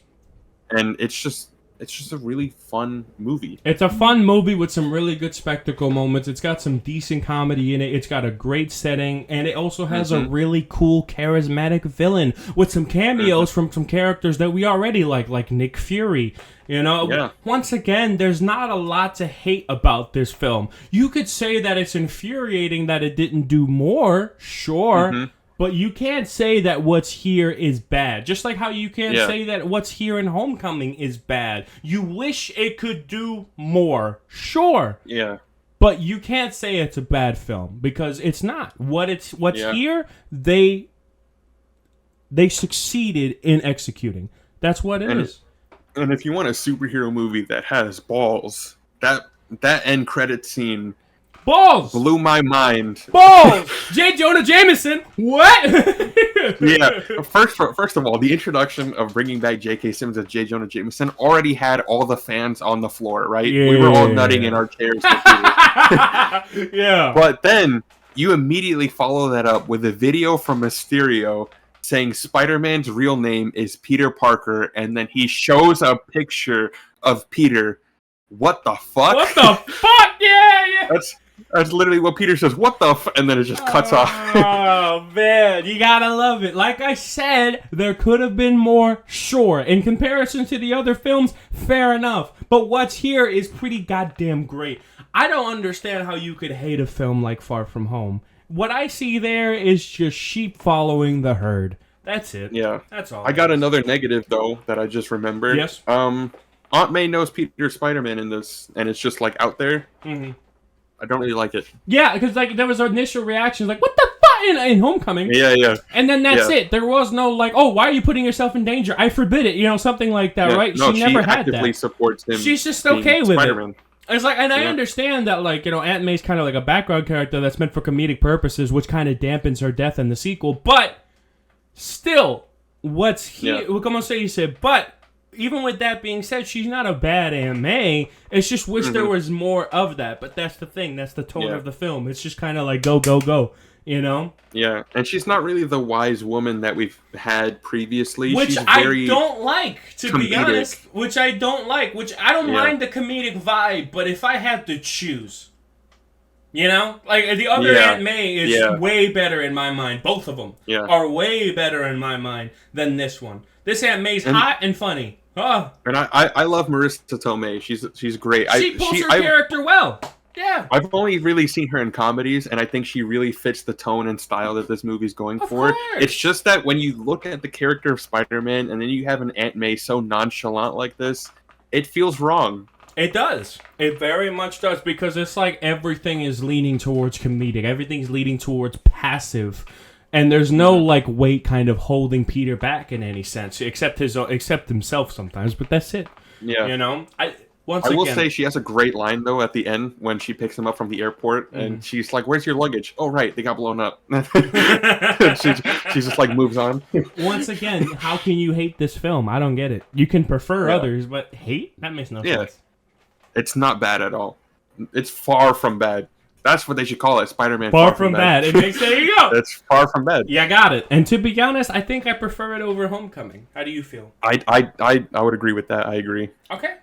So yeah, I think I would put Spider-Man Far From Home in A tier. Oh no, I don't think so. I disagree with that. You don't think it's A tier? I don't think it's A tier because I don't think it's better than The Amazing Spider-Man. Really? I don't think so. No. Because the thing with The Amazing Spider-Man, once again, is that it had more variables. And you could say that it's cut up more, but I think that the stronger moments of this film are better than the stronger moments in Far From Home. I think so. Fair. So I'd say it's either... The thing is, right, is you do have a good point when it comes to Far From Home, and that there's a lot more positive than negative, and with Amazing Spider-Man, for me, it's sort of a mixed bag. I think it's with The Amazing Spider-Man is that the execution comes off as kind of mediocre at times. It's just like a mid-movie. Whereas Far From Home, I think, it feels like a coherent, this is a movie that they wanted to make, they had fun making. Right. Mysterio is a standout villain for me. Out of all the Spider-Man movies, all the live-action ones. As objective worth, just like how I did with The Amazing Spider-Man 2 here rather than here. I think it's better to put this above The Amazing Spider-Man. Yes, you're correct. As objective worth, and if I was to be subjective, I'd put it here. But Fair. if I thought a fair compromise between you and me, I think A does make a lot of sense. So, A tier, that's where I put it. Final Absolutely verdict, fair. 8 out of 10. I'd give it an 8. Solid. I think it's better than Homecoming. So, there you go. This is a pretty good tier list so far. How do you feel about the... yeah, I agree. How do you feel 1 through 10 on Far From Home? What did I give it, actually? I'm going to look. Oh, yeah, he has the letterbox, right? Yeah. What do Yeah, you I'm a give it? letterboxed user. I'm a film nerd. This man. So on this particular watch, and I think it was just because of the theater experience, I gave it a 9 out of 10. But my scores on Letterboxd are not really movie quality. It's just how I felt coming Personal out of it. preference, yes. Yeah, it's how I felt coming out of it, and I felt I had a 9 out of 10 experience watching it. So yeah, I think objectively though, yeah, it might be an 8. Like maybe rewatch at home. You know what I mean? That kind of thing. Yeah. I'd say I 8 think tier. objectively 8 out of 10. I think 8 tier makes a lot of sense. So there you go. Yeah. Next film. Only 3 left. Yeah, That's I sad. know. We're on the 3-hour mark, believe it or not. I believe it. Yeah. I've just been rambling about Spider-Man, but it's because I love the character and I love his movies. So. I've been doing it too, so it's okay, and there's plenty of clips, exactly. so we're all good. Spider-Man: No Way Home. No way, Jose. Shut up. The finale of the Holland trilogy. This one for me, one thing I will say is that I disagreed with the marketing for this film. And what I mean by that is, could you imagine if the film didn't advertise that the villains were coming back from the other films? Mm-hmm. Could you imagine if this film found a way to advertise it, make it exciting, and never even show the villains that you're fighting, and somehow, or just show Goblin, and find a way to make all those reveals something that we had no idea were coming? Mm-hmm. That would have been crazy. I would have lost my shit when I saw Doc Ock. Are you kidding me? So, but anyway, that being said, I think No Way Home is my favorite of the Holland trilogy. No Way Home had so many variables to balance, but I do think that they kind of shoved some villains aside, which makes sense because in order to have a level of continuity for those villains, they would have to give them more screen time, and those villains weren't as in-depth as as the other ones were. Like the Lizard, for example, he's not as in-depth. Sandman, not as in-depth. But the thing is that they were able to make Jamie Foxx's character better because they used his actual likeness rather than just making him a blue monster, which is really cool. The villains in this movie, I mean, they're from the previous one, so it's hard to fuck that up, right? I do think there's some great writing here. I think there's some great stakes. It's the most stakes that's in any Holland movie. And to be honest... Probably in any MCU movie. Yeah, because the whole universe is at the stake. whole universe was going down, and it's Spider-Man's fault, you know? Yeah. So, como se dice? So, really high stakes. There were some good emotional moments, like with Aunt May's death. Although, once again, I feel like I wish they pushed Aunt May more in the previous films to make her death hit harder. It still was handled with enough care to where I felt something. Somehow they were able to make Goblin's character even more menacing than the first film, which is wild to think. I didn't think that was possible, but in some instances, like for example, when Goblin fucking powerbombed Spider-Man, like when you see shit like that, his smile, him destroying the mask. I think Green Goblin was extremely strong in this movie. I think Doc Ock, when he was there, was very endearing. The comedy hit very well in this film. The Spider-Man returns. I mean, this film, for me, is lightning in a bottle. And it may, right now, I'm not too sure if this will age gracefully in 10 years, but I think that besides the moments where you can tell there's an intentional pause just so the audience can cheer. Yeah. Besides those moments, I think this film is damn good to watch. And watching it in theaters for the first time in Dolby is an unforgettable experience. So that's what I have. There are some problems, but we'll get into that. How do you feel? So Spider-Man No Way Home, I haven't rewatched in some time, but it's a once in a lifetime movie that you can't really. It doesn't hit the same on a rewatch, you know. Mm-hmm. Like you said, it's lightning in a bottle. It really is. It's fan service, but in the best possible way. With what it had. Yes, I wish there was Yeah. better build-up in the previous two films, but still, for what it had, it did very well. I agree. I wish there was better build up, and I also I wish this movie didn't really retcon a lot of what happened in the previous two in terms of that, No Way Home is kind of an origin story, which is weird. Yeah, I agree. It's the third movie and it's an origin story. That always felt kind of weird to me, but I do like that it's a big triumphant, like he's finally Spider-Man. But to me, he was already Spider-Man, so it just kind of felt like, yeah, I know that. The one criticism I can say about the three films is that the stakes are so low to the point where at the end of Spider-Man 3, it's as if none of the films ever happened. Yes. That's a legitimate criticism. I understand there's a lore reason for it. Oh, but Doctor Strange snap. I understand, Yeah. but if you look at the films as a whole, they're so insignificant that the universe literally doesn't remember it happened. Yeah. You know? Like I'm just being honest. We were there for the ride, but once again, low stakes. Something that I can't say it did better than the original Sam Raimi trilogy. The decisions they made, they had to live with. You know? Yeah. You know? I can't say that for the Spider-Man Tom Holland trilogy. I can't. Continue. Yeah. And I think No Way Home is the hardest to talk about critically as well, right? Yes. Because, we've just, this entire time we've been talking about how we grew up with these movies. We've seen them so many times.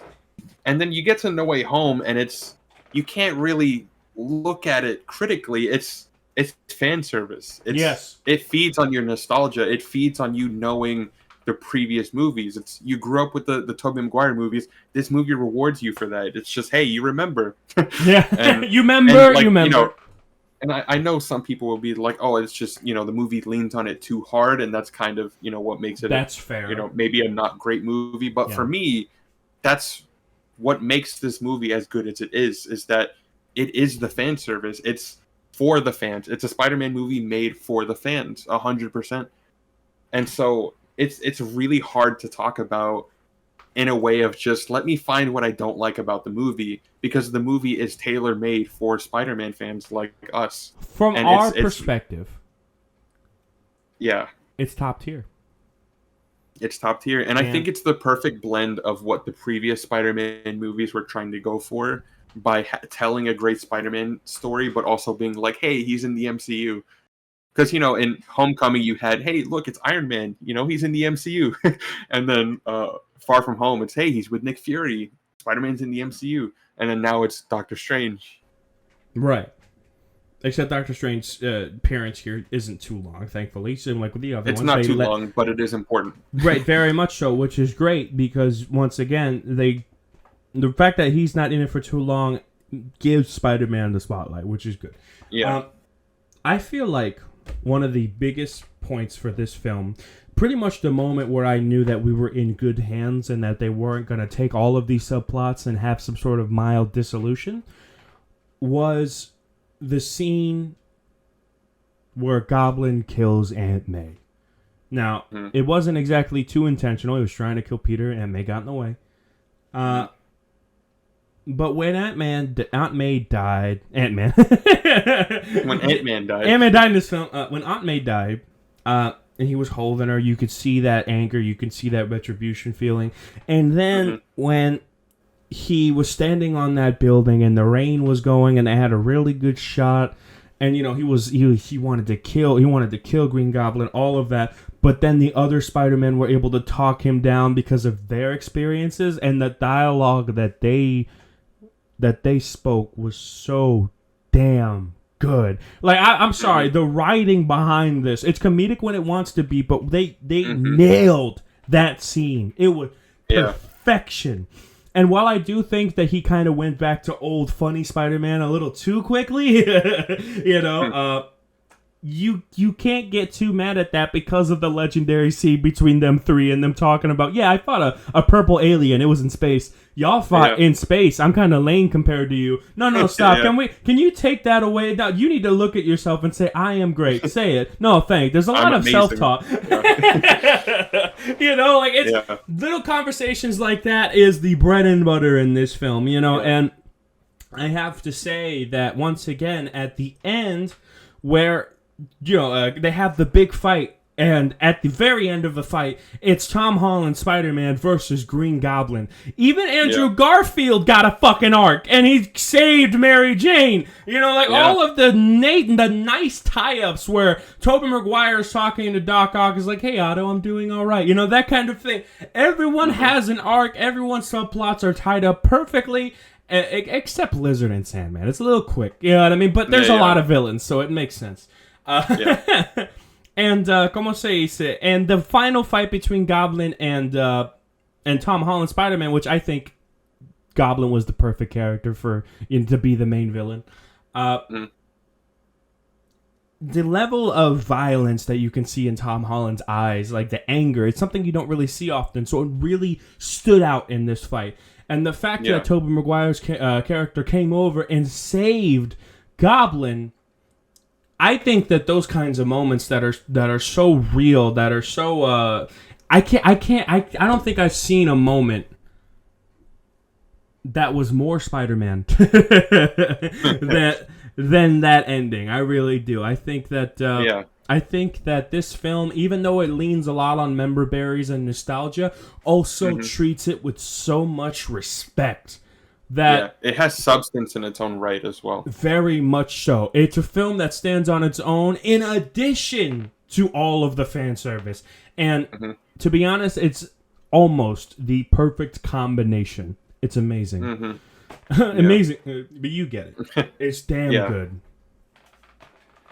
Yeah, and I think what this movie is also really great at is in the moment, right, when you're watching the movie, the stakes are so high that you genuinely don't know where the movie is going. Right. As you're watching it, you genuinely have no clue where it's going to go. On a first watch, I'm talking. Of course, when you rewatch, you know what's going to happen. Of course. But on a first watch, it starts right where Far From Home ended, with Mysterio revealing Spider-Man's identity. And then, so now, the police are after Peter, and you're just like, okay, where the fuck are we going from here? Right. Like, now all the cops want Spider-Man's ass because he's a vigilante, he's a criminal. The Matthew Murdock scene. Oh, yeah. Fuck. You get the Daredevil cameo, and then not only that, it delves into, okay, he's going to go ask Doctor Strange for help. Okay, makes sense. Doctor Strange has magic. Maybe he can help fix this thing. And then, of course, due to Peter's actions, consequences happen, and a multiversal rift is kind of created. And now we have Doc Ock from Spider-Man 2, Sam Raimi's Spider-Man 2, in this movie. And it's at this moment where it's just like, okay, what the fuck is happening? Yeah. But it's not a what the fuck is happening in a confused way. It's more of just I have no clue where this movie's going, how it's going to end, and how all of this is going to tie up. But I'm here for it. I'm here, though. Yeah, fuck that out. And honestly, that even continues all the way to the third act. You have Peter and Green Goblin going 1v1, fisticuffs on the collapsed Statue of Liberty. That scene is beautiful. I don't care what people say. That fucking fight scene was beautiful. And in that moment, I was just like, holy shit, Peter might kill Green Goblin. Yeah. Because honestly, the gloves were off the whole movie. You had no clue where it was going to go. He stopped pulling his punches. Yeah. Yeah. You had no clue where it was going to go. And so anything could have happened from start to finish. And it's very rare for a movie, I think, to give me that feeling, especially a superhero one. And I think Spider-Man No Way Home does such a great job of that. I think, honestly, Endgame kind of had that same feeling, which is what made the theater experience with that so special, of just like, okay, I don't know, like, the problem we have is really bad, and I have no clue how they're going to fix it. And I think No Way Home managed to be a nice little, bow tie on such a big movie. Yes. The ending was just a nice gift wrapped. And the two criticisms I had of the previous film, that's like, okay, maybe they're just not good enough to make a film with like more stakes or whatever. No Way Home came out, and I shut my fucking mouth. Yeah, I think they shut everyone's mouth. Yes, very much so. Not only did they have the nostalgia, they backed it the fuck up, bro. And Yeah. like I said, the nitpicks and the criticisms I have for this film are minor. None of those criticisms I have take this movie away from greatness. I truly think it's the best of the Holland trilogy, and it's contender for best Spider-Man movie of all time, which is wild. And I think it's one of the few movies as well that's a sequel that actively responds to the criticisms of the previous movies. Yes. Oh my god. Even directly at times. Yes. Yeah. Yeah. Because, a lot of fans that didn't like the MCU Spider-Man movies complained that it's like, he's not my Spider-Man. And then you get to the end of No Way Home, and they're like, yeah, he's fucking Spider-Man. So it's like, yeah, right. It's actively responding. It's not just a movie for the fans, but it's actively responding to the criticism of the fans that weren't fans before. And while the fossils amongst us won't agree with it, people who are open-minded and take a movie based on its own merits and make their opinions based off of that, most of them accept this Spider-Man now. So there you go. I've always accepted Tom Holland. Me too. From Civil War. Because he's his own Spider-Man. Right. He's his own Spider-Man. Yeah. He's not trying to be the other characters. And now with No Way Home, they're actual separate characters. So we're all good. Yeah.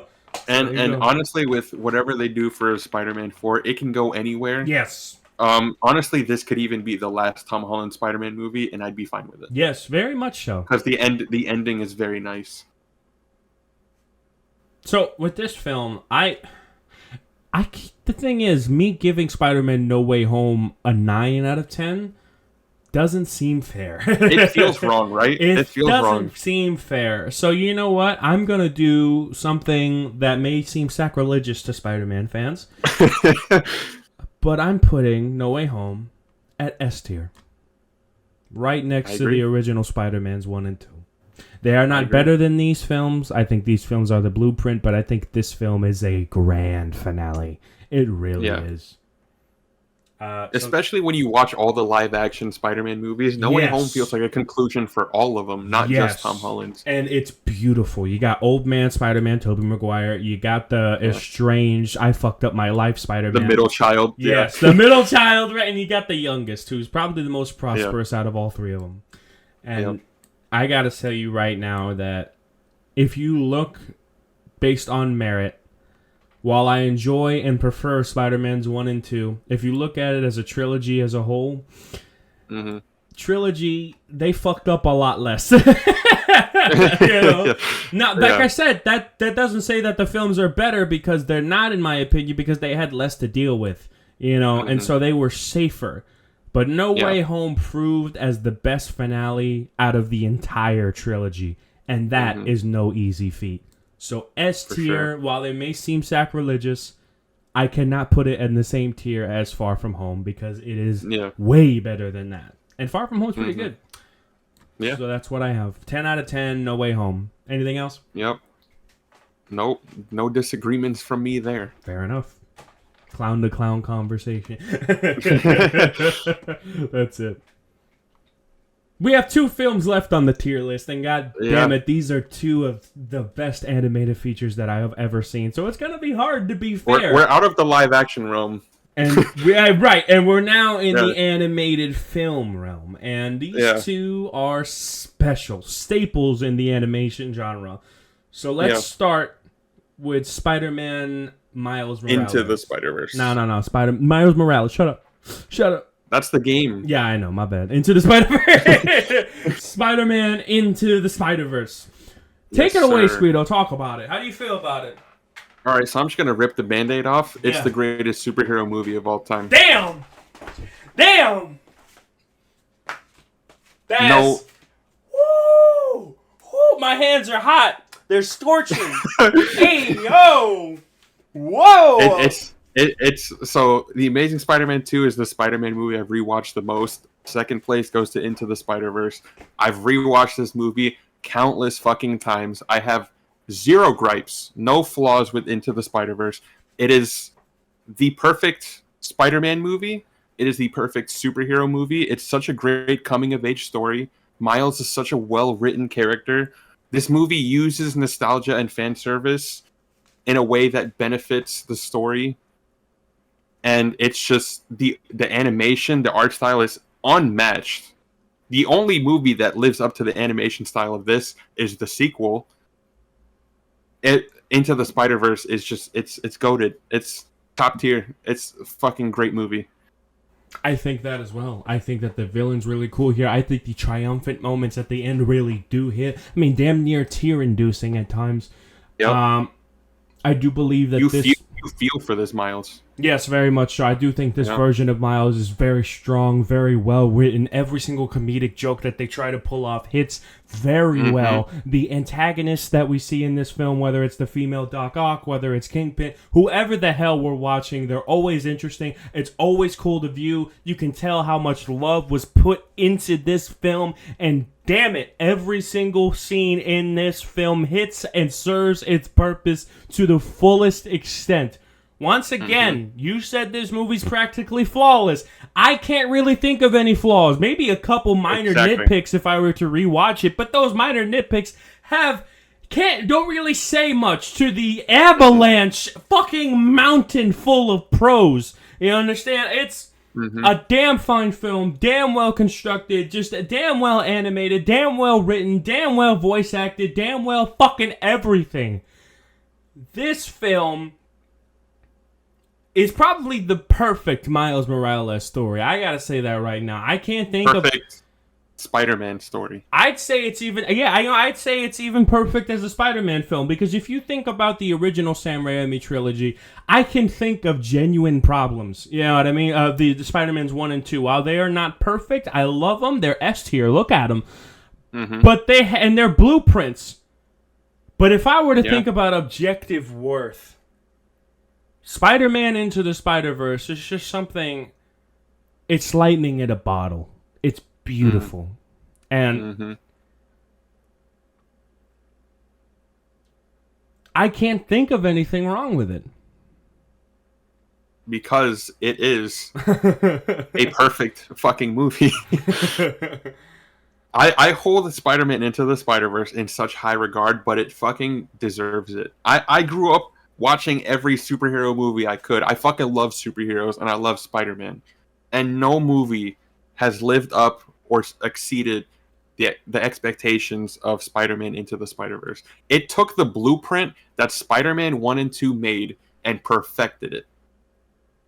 Very much so. I you know, man, you convinced me. It's different than every Spider-Man movie that has come before it. And no superhero movie will probably be like it after. Except for the sequels, of course. It's a movie with its own style of music, with its own level of attention. It's like watching an Edgar Wright film and you rewatch it like in Baby Driver, where you actually see the lyrics on the walls as he's walking down the sidewalk. This movie is chock filled with that level of attention.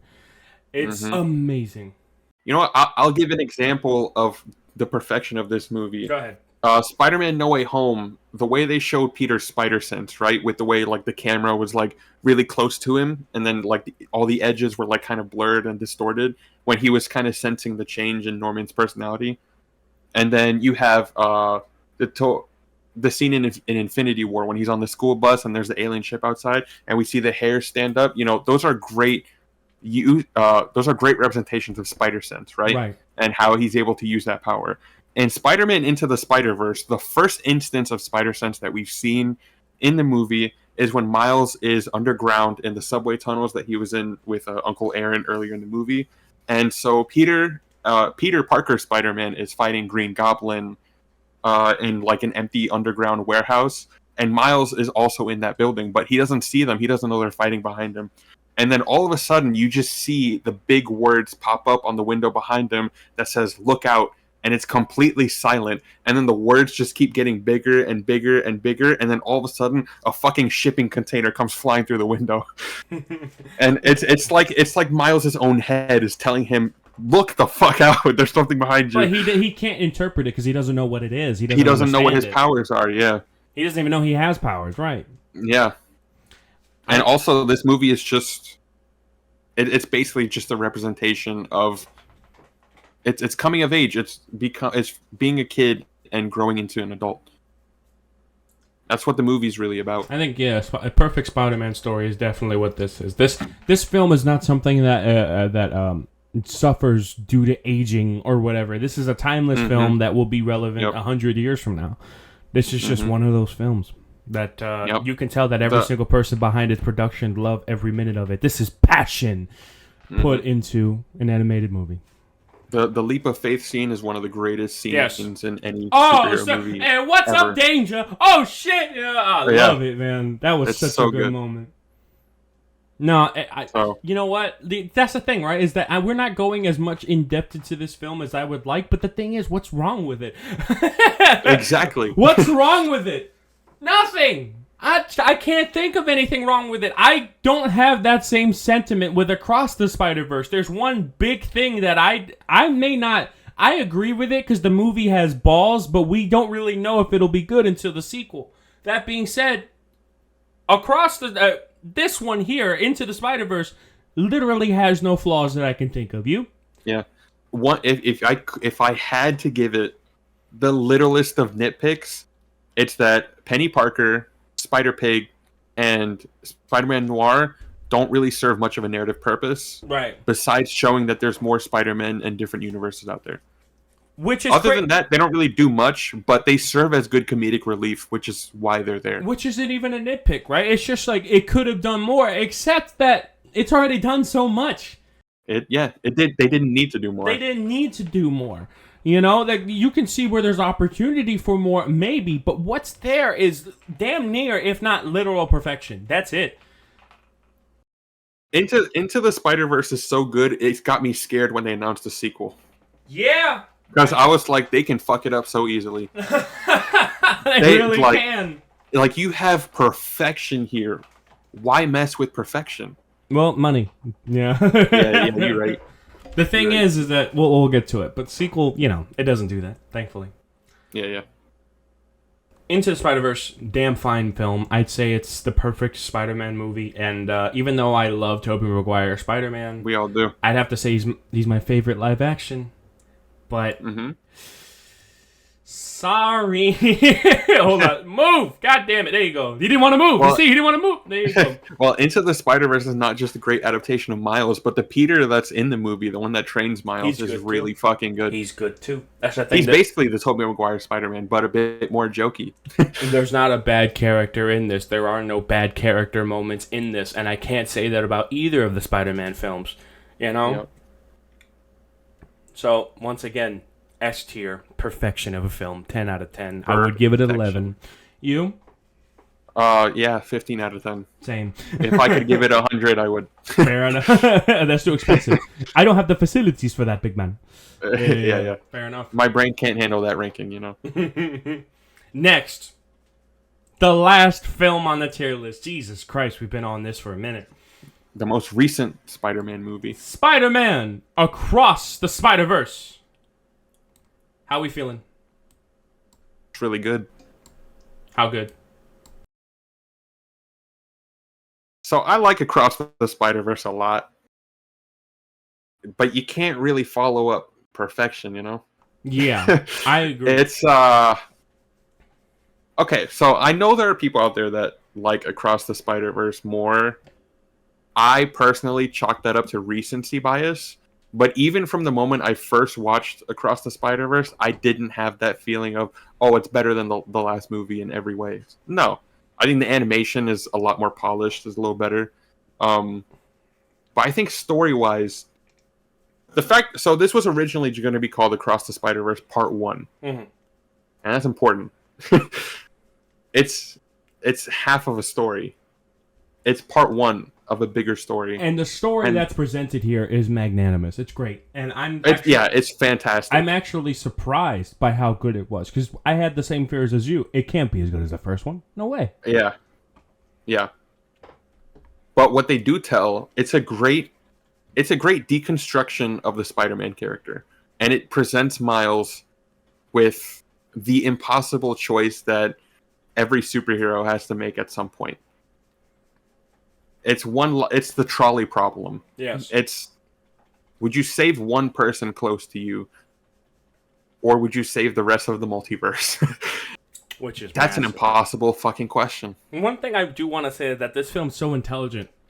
For example, the addition of Miguel Vera. People like to see Miguel Vera as a villain. Hell, even as an anti-hero. Miguel O'Hara. And Miguel O'Hara. And I don't see either of those being true. I think Miguel Vera is a hero. I think he's a hero. He's the good guy. And the thing is that in Miles' eyes, he's trying to stop him from saving his father. But that's not what Miguel is doing. What Miguel is doing is trying to stop Miles from dooming everyone else. That's the narrative. It's an opposing viewpoint. You understand where Miles is coming from, and you even want him to succeed, especially with how badass he is. Yeah, I'm gonna go my own way. You know, that kind of thing. Like, it's badass, and you even want him to succeed. But you know that Miguel, he's probably right. And unless Miles pulls something out of his ass in the sequel, he's not going to save his dad, because you and I both know that that's not what Spider-Man would do. So, I think this film, for me, is damn good, and I loved how intelligent it is. I love the addition of Miguel's character. I think the comedy here was pretty good. Although, to be honest, the animation can be a bit... What's the word? It's a lot. It's a lot to ingest and can be real choppy at times. I feel like a great way to put it is when you add in like the spider, the rock spider or whatever the hell he's called. Oh, Spider-Punk. I understand that he's not really supposed to fit the design of anything around him, but sometimes it's so fucking glaring that you can't see what's in the rest of the scene. Like, you can tell that some of this stuff was rushed, you know? I will add that. That being said, there's still a lot of love being put here. For example, Gwen Stacy's Spider-Gwen's story. Her story is pretty good with her and her father. I love the animation, the colors that they use to reflect her mood. You know, once again, the animation here is peak. It's great. I can just tell there's some issues that you did not have in the movie Into the Spider-Verse. Jesus Christ. So, once again, I still think this film's awesome. I still think the film story is very intelligent. The addition of Miguel is something that I think was extremely well put together. I mean, not just a villain, that Hole's character, whatever the hell his name is, but actually giving you somebody... Spot? Yeah, Spot. But not just the addition of him, but actually giving you a person that can be seen as a villain from Miles' eyes and from the simpletons amongst us, but is actually a hero with an opposing viewpoint, and you gotta love it. You gotta love the fan service here too. Plenty of that. Yeah, for sure. I saw Across the Spider-Verse in theaters 3 times, and I don't think I've seen it since.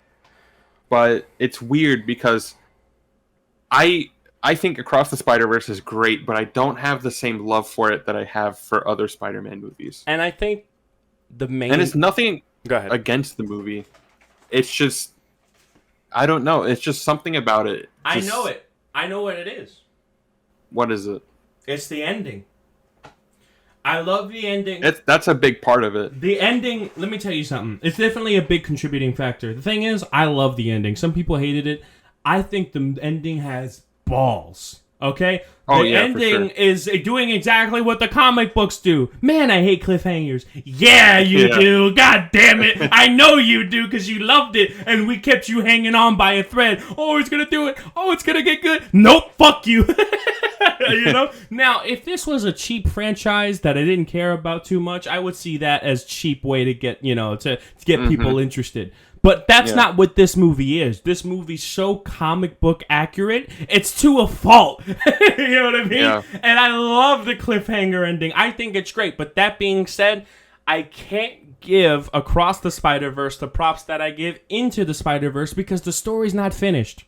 Yeah. It's just not finished. It's great. It's leading into perfection. And if they pull it off in the third film, shit. You know what I mean? But as its own film, not having the third one in mind, I can't give it the same props as Into the Spider-Verse because it hasn't tied up the stories yet. They're still going. So it feels unfinished. Even though it's a film and it's been finished, it feels unfinished because of the cutoff ending. It requires the third film. Yeah. And I think I'm going to compare cliffhanger endings real quick. Go ahead. Talking about Spider-Man: Far From Home, I think what made that cliffhanger ending great is that it's a post-credit scene. If you want the movie to have a nice, happy ending and wrap up in a bow tie, It's end. you don't have to watch the end credit scene because the cliffhanger is after the credits. You know, Right. Well, the movie still has an ending. Right, the movie has already ended, and all the characters have everything's been tied up nicely in a bow. Exactly. And then at the end, they throw a teaser. It's like, oh, wait a minute, Yeah. something new, not a continuation, something new. Yeah. And so I think I just can't judge Across the Spider-Verse yet until we watch Beyond the Spider-Verse. Mm-hmm. That's it. That's my problem with the movie. That's why I feel like I don't have the love for it because it's not finished. It's shaping up to be S tier, better than the Sam Raimi. It really is shaping up to be that level. But right now, as is, without the second film, which is a necessity, I'd say... Do you think it's better than No Way Home right now, or do you think it's just S tier? I think it's just S tier. Because it doesn't have an ending. Yeah. That's literally the only reason why. And the thing is, a big problem with the cliffhanger ending is that if Beyond the Spider-Verse is bad, it will bring down Across the Spider-Verse with it. Exactly. It could bring it down to fucking B tier if it's bad. You know what I mean? Yeah. Which is wild to think, because you think, oh, but you need to judge the film on its own merits. Not when it's literally a cliffhanger ending. It's literally, nope, shut the fuck up, no more story. That's all it is. Yeah. Now, if it's good, balls, put it up here. You know what I'm saying? But if it's not, it's got to be there. So if it's not, it's got to be there. So I think a fair rating right now with no part 2 is there because it does not have anywhere near as many problems or lack of success than the other films below it. But it is not a complete story, so it will not hit these. It will not beat these films. Yeah. So I think it's like if you played The Last of Us and the game ended when Joel fell on that rebar. Yeah. That's so right. You got it. Yeah. That's the cliffhanger ending. It's not like a cliffhanger ending at the end where it's like, tell me everything. Yeah, like, and then he lied to her at the end. Like, that's an ending. Yeah. That's an ending to the story. That's an ending. People think it's a cliffhanger and like, oh, it's there's so much left unsaid. No, it's the ending. It's presented as a cliffhanger, cutting it off, but it's the ending of the story. I never felt that The Last of Us needed a sequel. I agree. Me, I'm like, that's the ending. That's I it. personally liked the sequel, but it never needed it. I agree with that. It never needed it. Absolutely not. So yeah, that's what the cliffhanger is when you're playing as Joel in the college and you get knocked off the second floor, you fall into the rebar, you get stabbed through the stomach, and all of a sudden the game fucking ends. Things are ramping up. He's about to fight an evil Miles Morales. Like, all of this is ramping up, and you're thinking, damn, the next film is this is gonna be peak. The villainy, this fight's gonna be off. Nope. Stop. Mm-hmm. Take a 2-year, 3-year break, come back. What? Yep. So I can't say it's better than these other films because it's just not finished. So that's what. And the thing is, Beyond the Spider-Verse is delayed indefinitely, which pisses me off. Oh yeah, tell me about what happened to that. So Across the Spider-Verse is the first half of the story, and then so the movie came out, and then they were asking, I think it was Haley Steinfeld about Beyond the Spider-Verse, how far are they in production or anything? She's like, I haven't recorded any of my lines yet. Damn, that's behind. Fuck. And then a lot of behind-the-scenes stuff came out about how there was a lot of crunch for the animators that worked on Across the Spider-Verse, and they were forced to get it out in a certain amount of time. And so I don't know if it was one of the animators or one of the producers of Across the Spider-Verse said that we haven't even started work on the third movie besides a couple of animation tests. Jesus Christ. And Sony yet had the release date for Beyond the Spider-Verse as a year after Across. Yeah, that don't make sense. Yeah, they're not going to get that shit done in a year. with how good the animation is in both Spider-Verse movies, they're not getting that shit done in a year. If this was Megamind 2, sure, but it's not. So yeah. It is what it is. So yeah, it was delayed indefinitely. So no release date. No, not even like a window. That's painful, dude. That's really painful. Yeah. So it could be like 5 years until we get Beyond the Spider-Verse. Hey, as long as it's quality, I can wait. Just like I've been waiting for GTA 6. I just want to make sure the movie's good. I don't want it to be rushed to meet a deadline like these two were. Yeah. Yeah. That's fair. If they want to wait, I'll take they can another wait. S tier over a C or D tier. Damn straight. So if they want to wait, they can wait. Mm-hmm. You can tell we're Spider-Man fans because most of the movies are S tier. Yeah. That's the thing. No, half and half. Literally half and half. Yeah. I love it. I haven't seen this movie, but from what I hear, it's probably here. But I don't know. I don't think I'm gonna watch it. Yeah, I'll So, never watch it, whatever. so it's okay. But there you go. That's our entire Spider-Man movie tier list. If you would disagree with something here, please let us know in the comments. Keep it civil, you fucking filthy animals. Besides that, keep it civil. You know what I'm saying? But that being said, if you disagree with something on the tier list, I respect your opinion because at the end of the day, it's your subjective view. But again, we like all of these movies. We like all of these films. I haven't seen this one, but besides that, Yeah. all of these we films, like all of them. we like all of them. There's still something that we'd watch if we wanted to watch all the Spider-Man movies again, just like how he is right now in theaters, motherfucker. It's all here. They're all banging, and they're all good in their own ways. We love the Spider-Man character, and we love the movies that he stars in. It is what it is. Mm-hmm. We're And I'll Spider-Man continue watching Spider-Man movies for the rest of my life. fans. Damn right. You know what I'm glad about? What? That like the spin-offs are not in the tier list at all. Like Venom. Yeah, no, I made there all were that shit's F tier. there were a few tier lists that are like that, and I didn't include them. I didn't because We should do a tier list of just those movies, and it'd be like F tier and below. Yeah, Like F would be the S tier. for that. And one labeled Morbius. Yeah, Yeah, Morbius has his own tier. But as far as I'm concerned, the Spider-Man movies, one of a kind. There's nothing like them. Yeah. That's like its own genre. Yeah. You got For me, it is. For me too. You put Spider-Man. You just have a movie called Spider-Man, and it looks nothing like Spider-Man. I'm gonna watch it. Very much so. All right. Well, I think that's all we have time for today. We did have Yeah. two other tier lists to do, but I didn't expect That's next this one. week. Yeah, right. I didn't expect this one to be 2.5 fucking hours. So yeah, it's done. Holy shit! What a fucking productive ass podcast. What can I say? It's Spider-Man. I'm passionate about Spider-Man. That's I got a lot fine. to say about Spider-Man. We got beautiful clips. It's perfect. Yeah. So it's all good. Thanks for being como se dice? Thanks for being a part of this, Guido. This was great. Of course. All right.